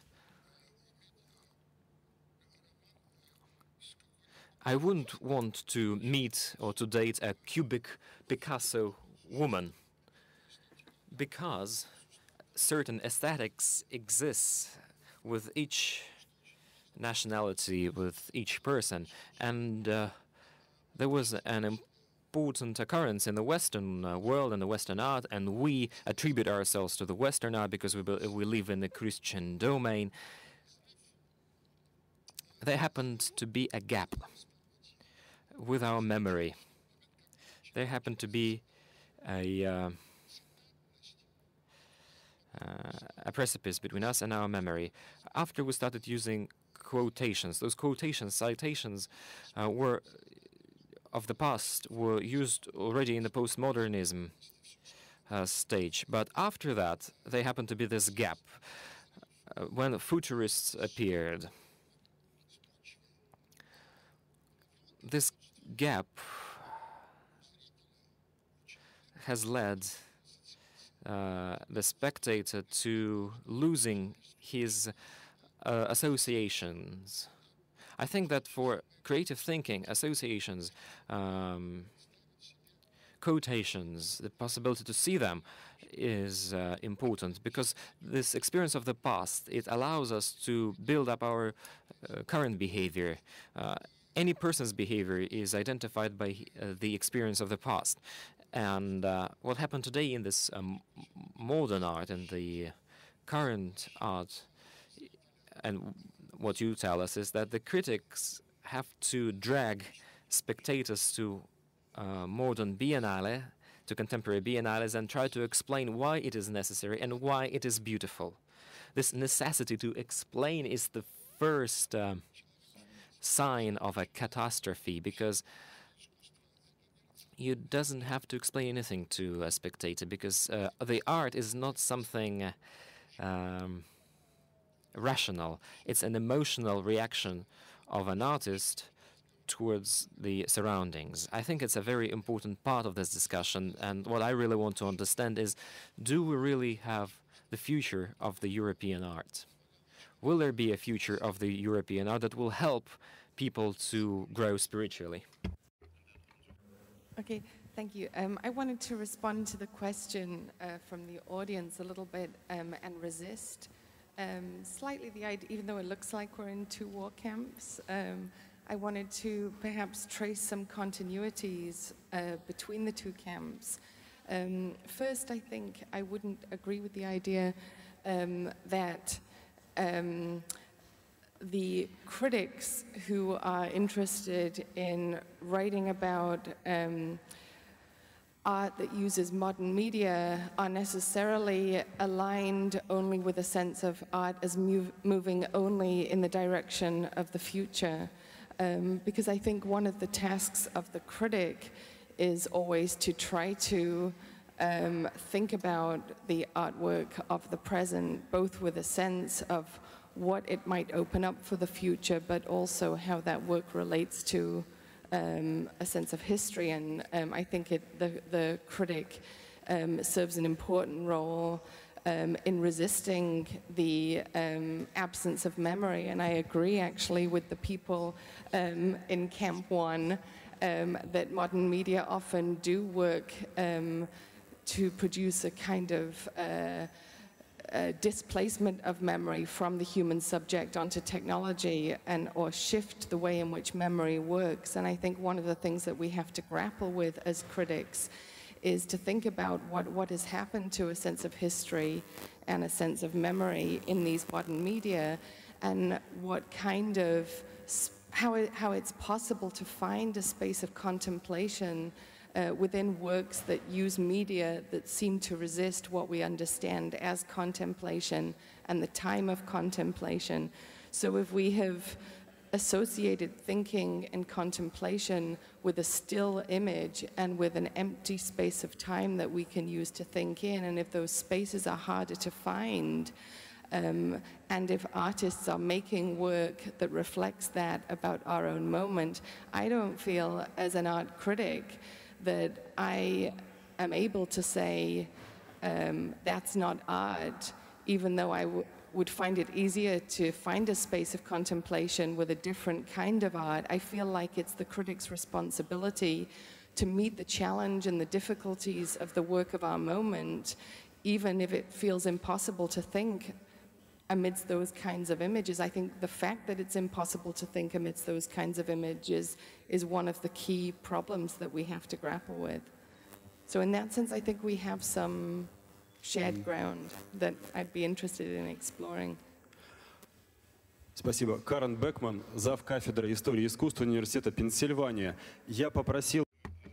Karen Bachman, head of the Department of Arts History in University of Pennsylvania. I would ask the volunteers not to take away the microphones from the people when the people speak for the first time, because we're interested in a discussion. And if a person has something to respond, Jana, do you have something to respond? Well, actually, I agree with Andrei about the absence of memory. That's really a problem when that happens. But I have a question, or rather, something to say to Maxim. Something about tradition being not a eternal dogma. Traditions must be reviving. It's the function of a tradition. A tradition is like an alarm clock. And it's not natural for a person. The human essence is against tradition. So a tradition is an artificial... And art and traditions must be renovated. That's the function of the art, to make an impetus to this renovation. If art does not provide an impetus to renovation, we will fade into... Well, Jana, I did not quite understand you. The previous speaker, and I thank you for your remark, has expressed a very simple and an obvious idea. An arts critic deals with the future indirectly. The art is for the present. The future, well, the manipulative art, the art of big empires and the architecture deal with the future, but the art in general answers the questions that the current reality asks. And art was invented to help people be human and to live. There are different manifestations of art. There's decorative art, there's architectural art, there's pictorial art, there's state art, different manifestations. But art in general was created to answer the challenge of the times. That's it. And the artificial art that seems to be oriented towards the future, well, you know, your remark reminds me of the social realism argumentation. We are working for the future. We are creating something that we will need in the future. That's the same thing that the communist general secretaries said. It has nothing to do with what is really happening. We are all here artists and critics of Putin epoch.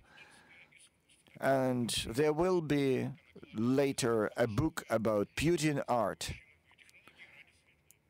that devises new technologies for the happy future.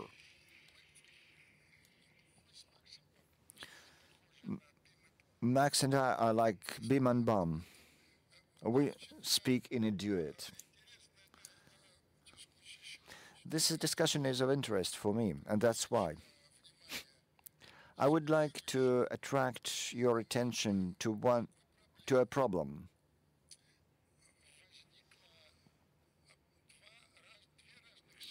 There are two spheres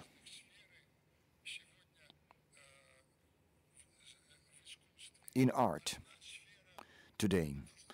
One is what is called the market. The market came here about 150 years ago. It's a recent development. The great collectioner and art dealer Ambroise Valère, who found Cézanne and earned a lot of money on Cézanne and Van Gogh. Before that, there was no market. There was Vatican, there were lords and aristocrats who commissioned an artist to do a job. But they did not do that to sell that piece of art, but to decorate their homes. As soon as market appeared, the market brought the idea of investment. I visited Soros 3 years ago, and I saw Dutch paintings in his apartment. I said, "Oh, you have traditional art." "No," he said, "in my home in Miami, there's modern art too." "No," he said, "I invest in everything." And what people have on their walls are not pictures, those are investments. And those investments are devoid of the notion of aesthetics. We're looking at a picture thinking about how much it is worth, not about its aesthetic value. And the replacement of artistic value by market value results in us taking a piece by Damien Hirst, and we could take a small nut carved by a Chinese master that carves those small figures on that nut. And that nut is worth $3. But what is its artistic value compared to the huge investment into a fashionable artist? There's a colossal difference between their artistic value, because that carved nut, which is actually an artisan's work. And I think a modern critic is trying to apply artistic value to what is an investment. That is the most tragic thing, this gap between the notion of aesthetics and a need to sell or to create a commodity. I will add, it's important that this investment, I will just develop on your ideas, this is not only a financial investment, it's an intellectual investment. Apart from the corruption, financial corruption, there is an intellectual corruption, which is the basis for financial corruption. So this investment is created inside the intellectual corruption, and that intellectual corruption is achieved through the feeling that everything is good in this best of the world and that we are oriented for the future, towards the future. I will remind that the connection of art criticism and art market will be the subject of our tomorrow's discussion, representing major players at the Russian art market, and I think we have a response. Yuliy Rybakov, artist, head of the oldest cultural center of St. Petersburg, that is called Pushkinskaya 10, the partnership of free culture. I should say I was pleasantly surprised and excited by the level of the discussion that is going on. Honestly speaking, I was going here with a skeptical mind. I thought it would be another routine event. But suddenly the discussion became dramatic and honest, and that is of interest. Andrei was asked by our friends and guests who were surprised by the connection between political correctness and totalitarian mindset. I agree that there is a connection. The political correctness in art that prevails today has as its backside the totalitarian impact on the public opinion. Don't dare to love. Don't dare to hate. It's incorrect. Don't stick with the good or the evil. That's politically incorrect. Everything is incorrect. But if that is so, we lose the system of ethic, moral and intellectual coordinates, points of reference that we need to live. Scholars who trained astronauts before the flight made an experiment. A person was placed in a tub of water at the temperature of 36.6 degrees centigrade, closed his ears and eyes to see what was happening with the human mind without any signals. Quite soon, the person lost not only the notion of where he was, but quite often he lost his mind. So if we immerse in absolute political correctness, there's a danger that we lose the understanding of our place in this life and in the universe. I say Andrei Dubrovsky has something to say, and he's been waiting long enough. I want to come back to earlier that I also don't believe that the two camps we've been describing are quite so on two warring sides as they may seem, and I want to make that point over a specific rhetoric that I hear Andrei and Maxim and some of the participants continue to come back to, which is the rhetoric of crises, danger, void, of catastrophe was a word that you used just a second ago, and I was reminded of a famous essay by the German historian Reinhold Koselleck, who wrote a very famous essay called Crises, and he looked at the etymological history of the term, and it actually turns out, he argues that a sense of social crises is integral to the emergence of the very values of freedom, of democracy, of aesthetic values and containments that you are proposing. So part of me is sitting here wondering whether in your coming back to those values we are actually solving a crisis or just continually staging it, and because the two are integral and go hand in hand, you will not solve the crises that you're sensing by coming back to the values that also need a sense of crises as their motor and as their energizer.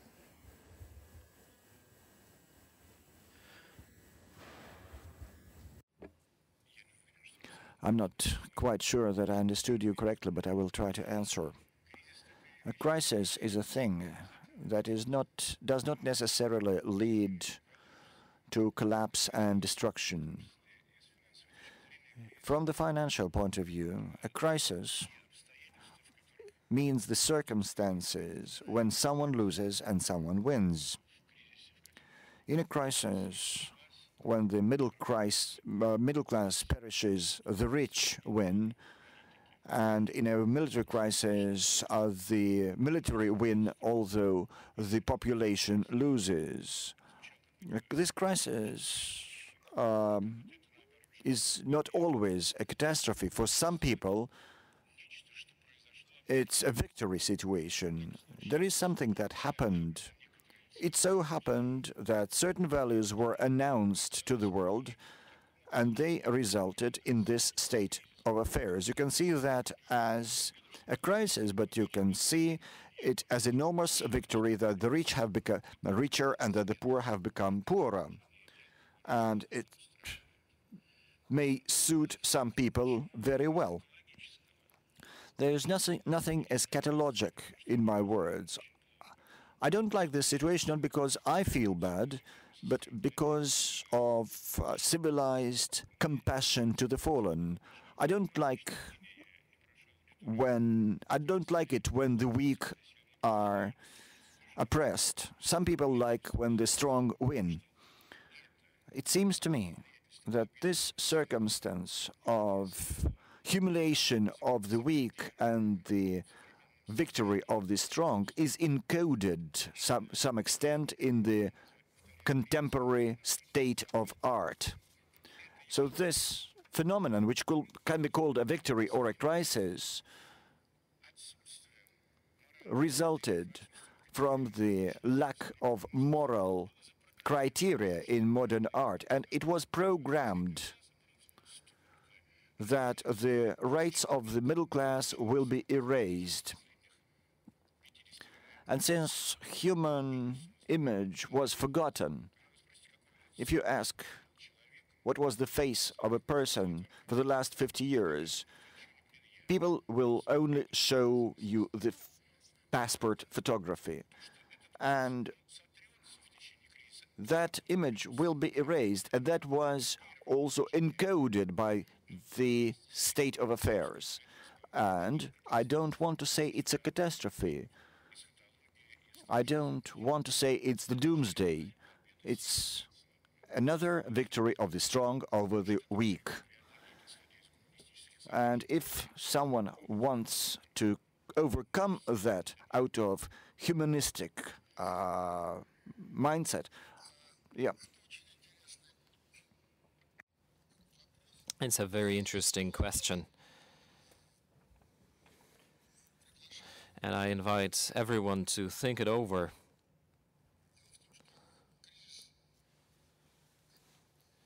The fact is that crisis, as we see it, it's a necessity.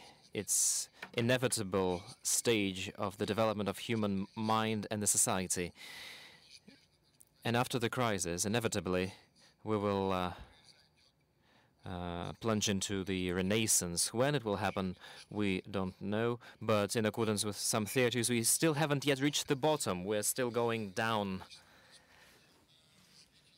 And if you look at the development of the European arts, the brightest example of a catastrophe is the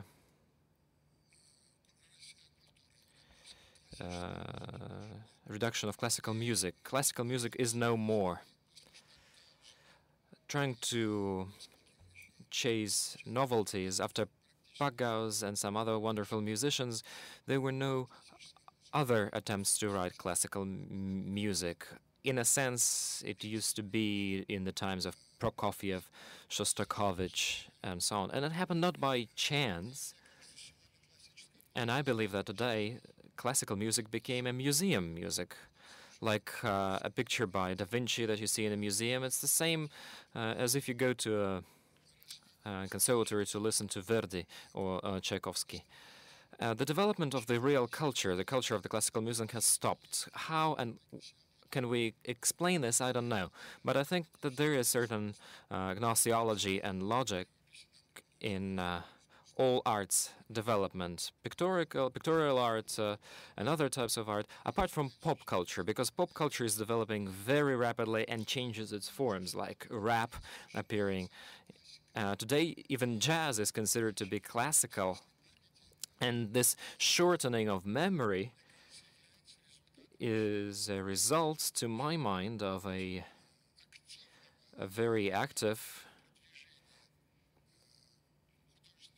promotion of creative tendencies or trends that are fully disconnected from traditions. I'm not a traditionalist. I really like innovations. I really like novelties. But if those novelties are disconnected from the real earth, they become inhumane. If we give to a person everything he wants, any food, any pieces of art, any video, any books, and we launch that person to space in a capsule with all that stuff, and this person will know that he will never come back to this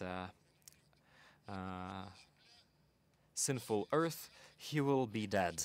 He needs this earth. He needs it with its dawns and sunsets. He needs people that live in here. He needs everything to feel like a person. And this separation, this discontinuity, this separation from earth is the reason for the crisis in the pictorial art today. We still have public opinion. Josef Wickstein, a commissioner from the Moscow Biennale, is sitting in the audience. Yes, thank you. I'd like to respond to Maxim Kantor's rhetoric.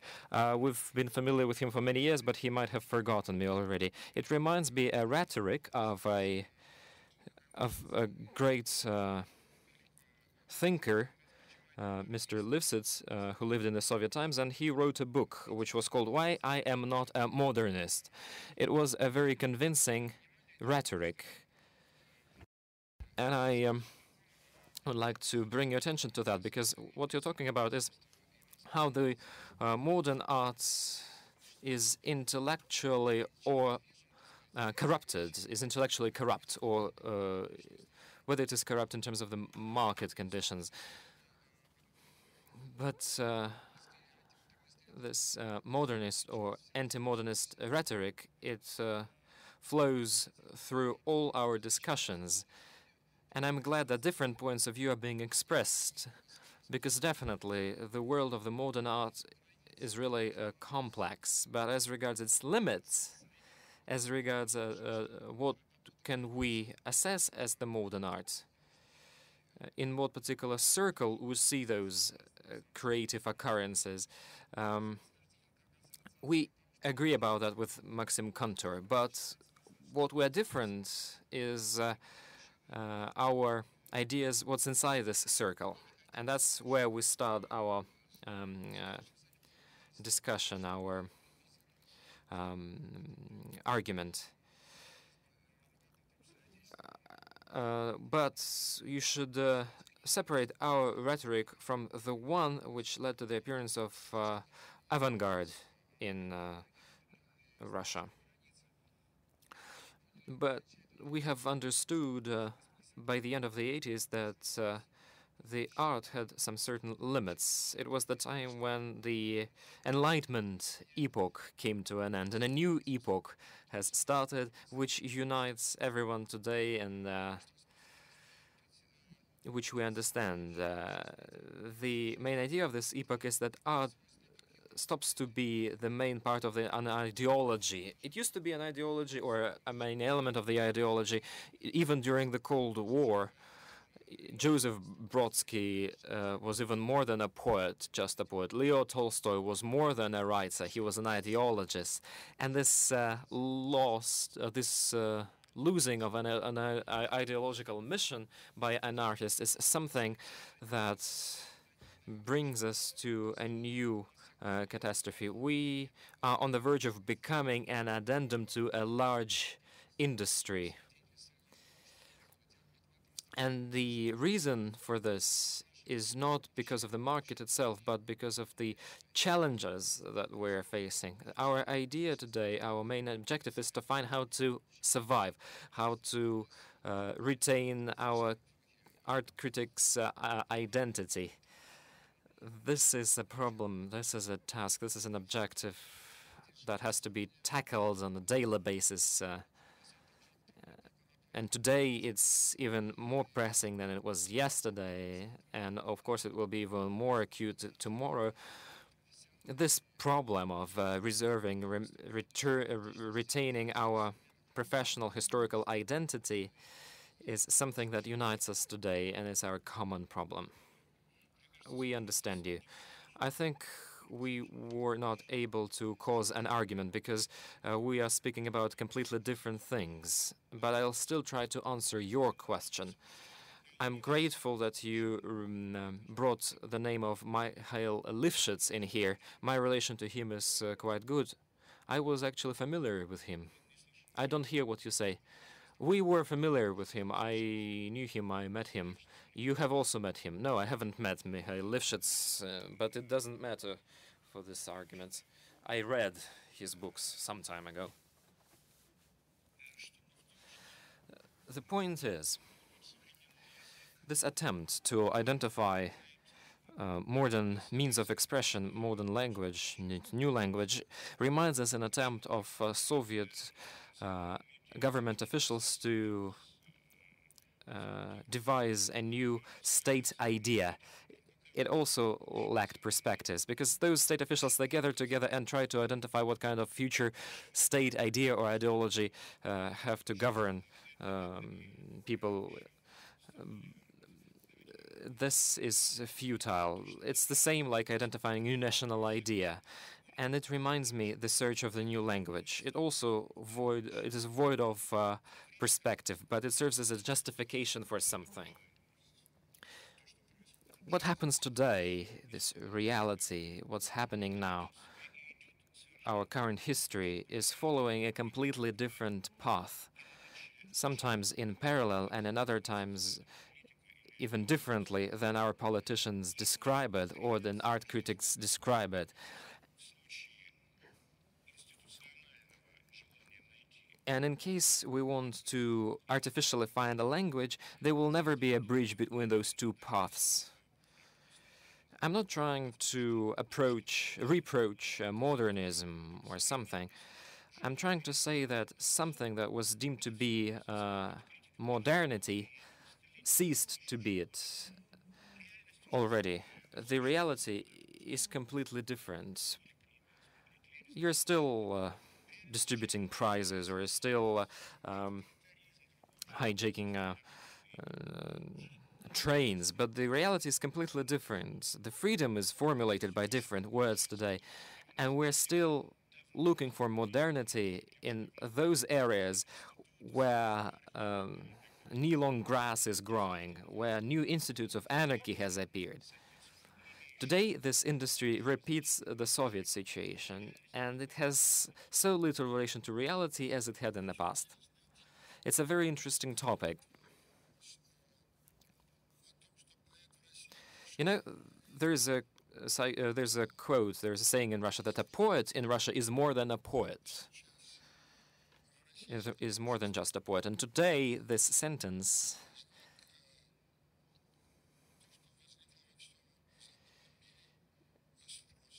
in the Russian society is also clearly seen. Today in the whole world, it is the demand that triggers the supply.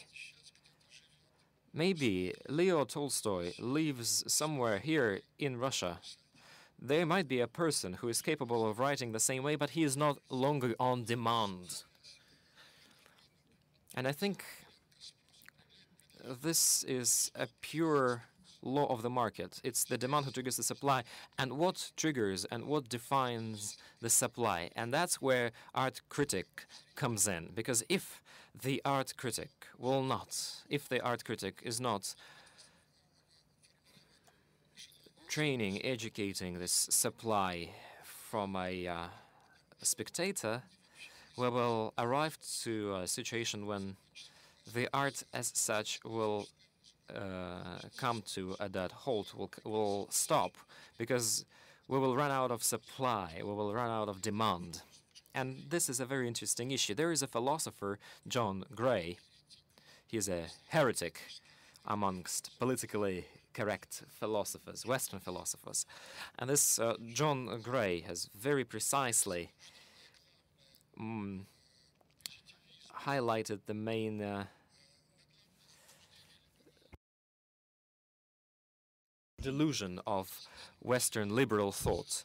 that the progress is unstoppable, and that our belief that whatever happens is wise and leads us to self-development, it's a great illusion which is related to sublimation of religious Christian thinking. John Gray said that human knowledge has an accumulative character, that human knowledge is constantly developing, and a person constantly expands his perception and impression of the surrounding world. This is progress, and it exists. But the ethics does not change. The ethics is not accumulative. The ethics is the same as 5,000 years ago when the person knew what's bad, what's wrong, and what's physical pain. Since the ethics is not accumulative, John Gray says in this respect that any ethical achievements of civilization can turn to ruins during the next generation. That the fall is inevitable, and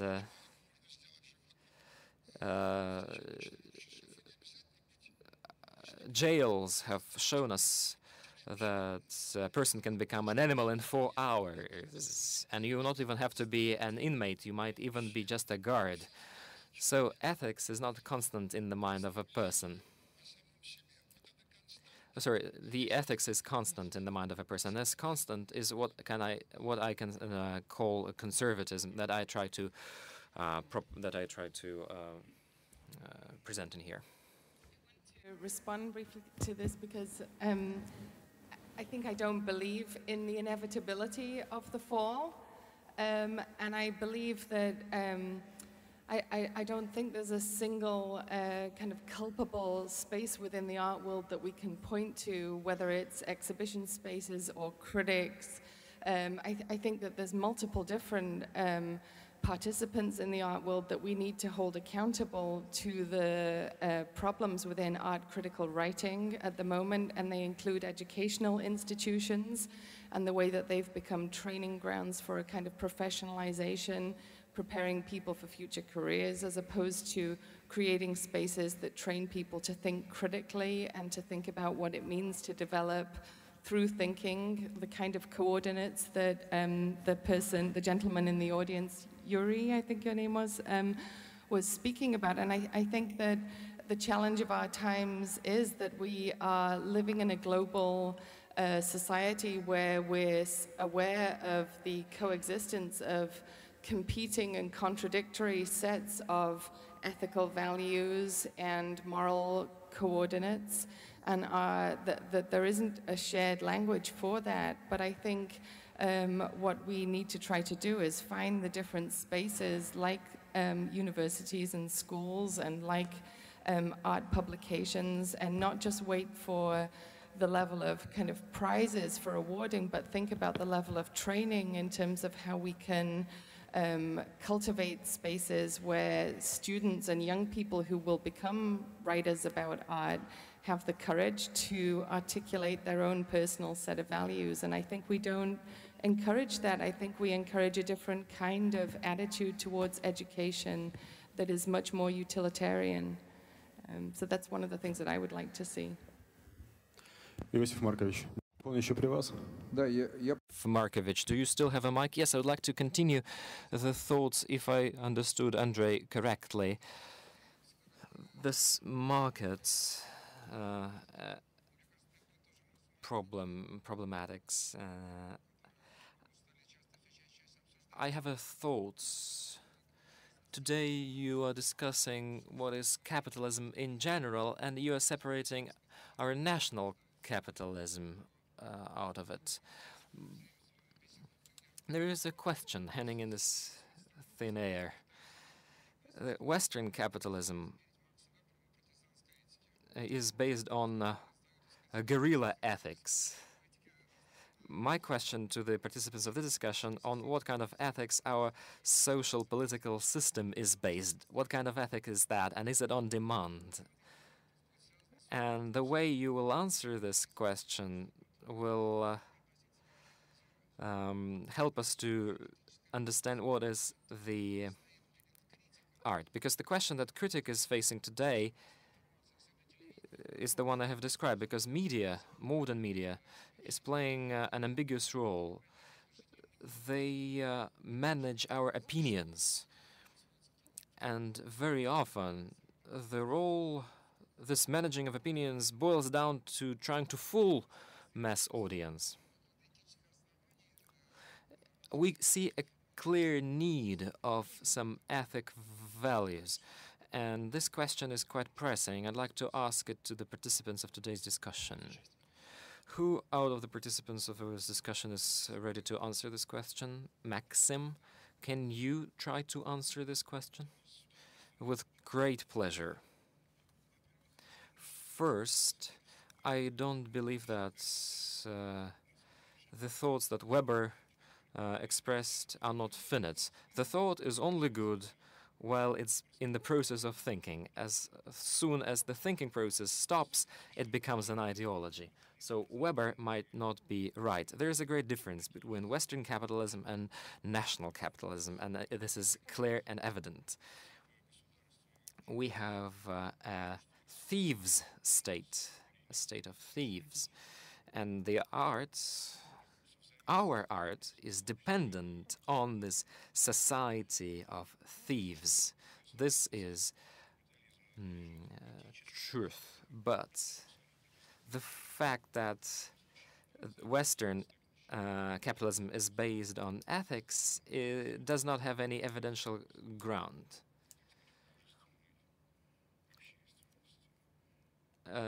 Capitalism is not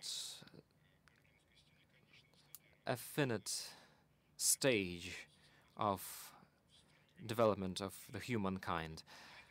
It was thought previously that capitalism is a general tendency of the history that is developing and includes into itself different other social experiments. Today,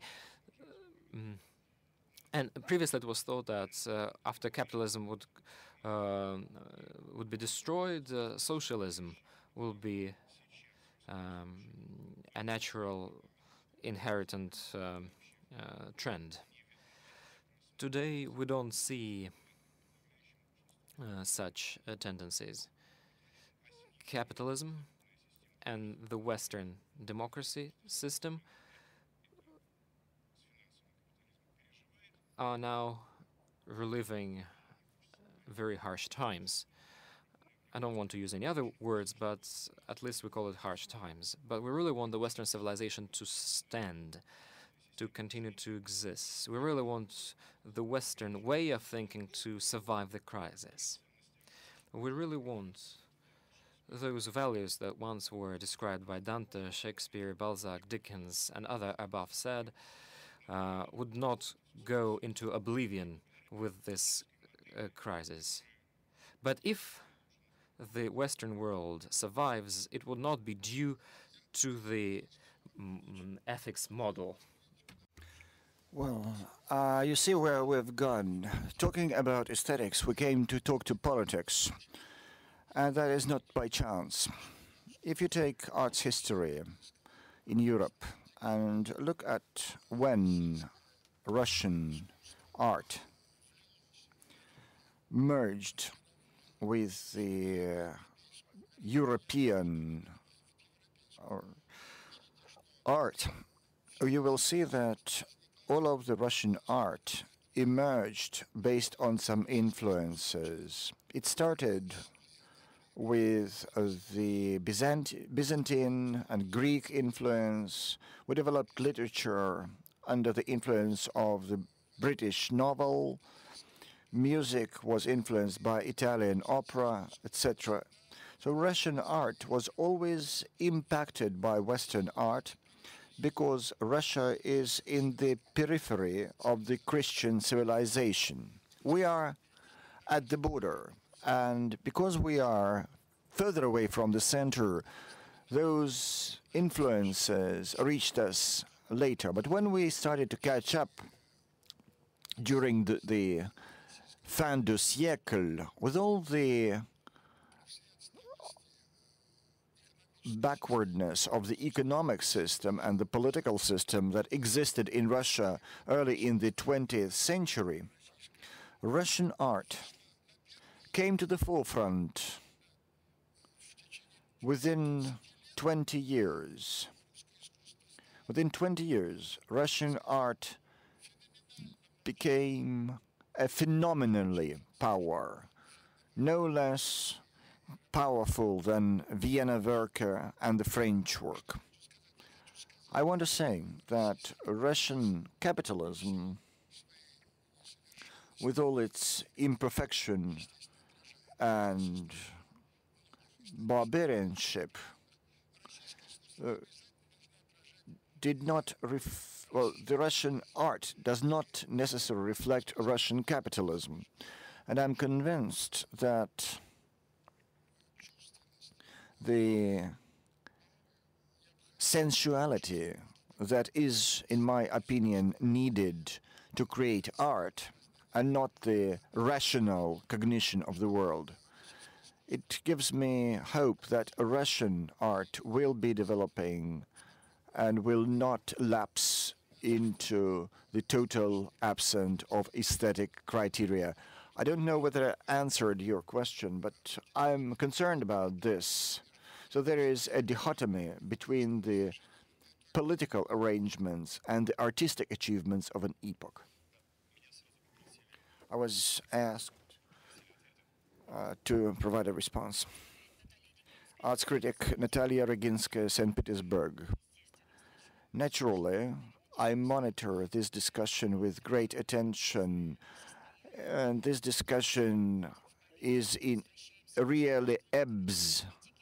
We talk about politics, then about art, then about social development, then come back to art. That's great. And now we come to the impacts and influences that Mr. Konchalovsky mentioned. The impact of Greece, Italy and other countries who were trying to catch up with Europe, who were trying to create a Eurocentric system. But I don't think we need to mix up elements of Greek and Byzantine impact, which actually spawned the whole of European civilization. Because Italians and the British have also received the Greek Christianity, just like Russia, and the cyclic development of our state and civilization resulted in us being landlocked in Middle Ages, in Orthodox Middle Ages, and the main genre was icon painting up to the end of the 16th century. And when, in the 17th century, the Western element started penetrating into Russian art, then Russia started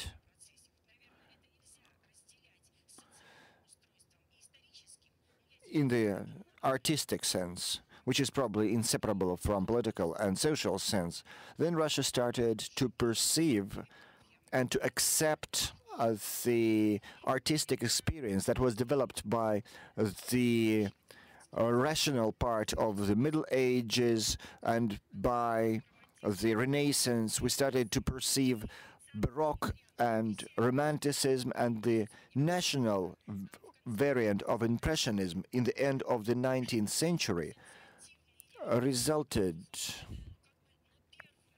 in bringing the associative to the forefront, and the system of images that was typical for Russia, for Europe, becomes eroded. Andrei does not like abstract art, but we must recall that the Latin word abstractivi means going away from the forms of the world. the Industrial Revolution in Europe in the 60s and the 80s and the appearance of photography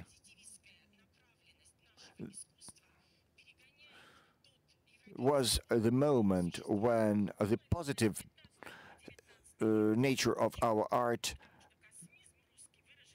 really takes over, because the Russian spacism declares the possibility of micro world penetration into the macro world and vice versa. The art follows the science, and the experimental art, which is directed towards abstraction, towards total abstraction from the world and from the orthodox mysticism, because avant-garde was built on the theosophic doctrines. So the abstraction that provides a possibility to penetrate into the space worlds starts to tear our artists from the ground. Yeah, they were torn from the ground, but they have probably never reached the space. And that is our problem, because we perceive ourselves as someones who do not find their place in the space. Thank you.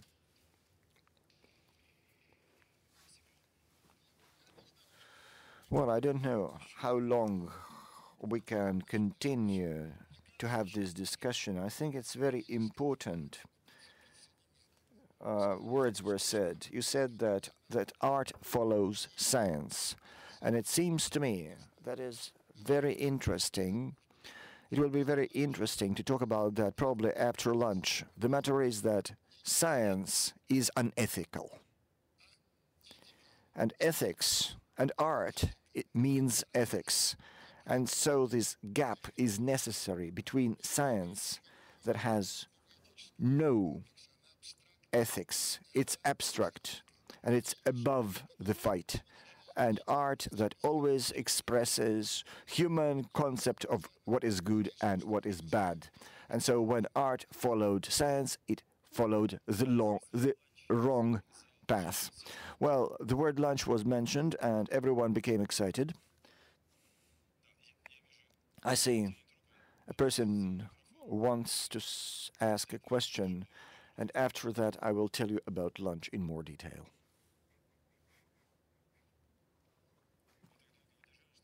You kept the microphone so long the battery went dead.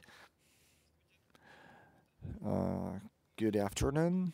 My name is Ivan Novikov and I'm a painter. Could you stand up? Because we can see you. Well, Ivan Novikov, and I have two questions. You mentioned Lifshitz, and my question is, volunteers, give him another mic.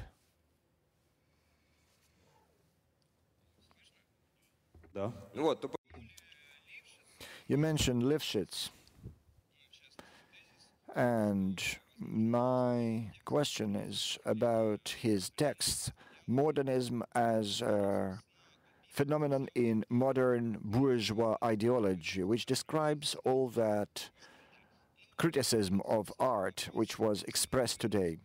But I want to ask, shouldn't we come back to Joffe and Lifshitz, the Soviet theoreticians that made a great contribution, rather than be cheated by some cheap Western operators? I think that's a great pre-lunch remark. We won't answer before we have lunch. We'll be back here in 90 minutes to discuss artistic education. You should follow the signs and come to the volunteers, and you should go back down to the ground floor where a hot lunch is waiting for you. Thank you.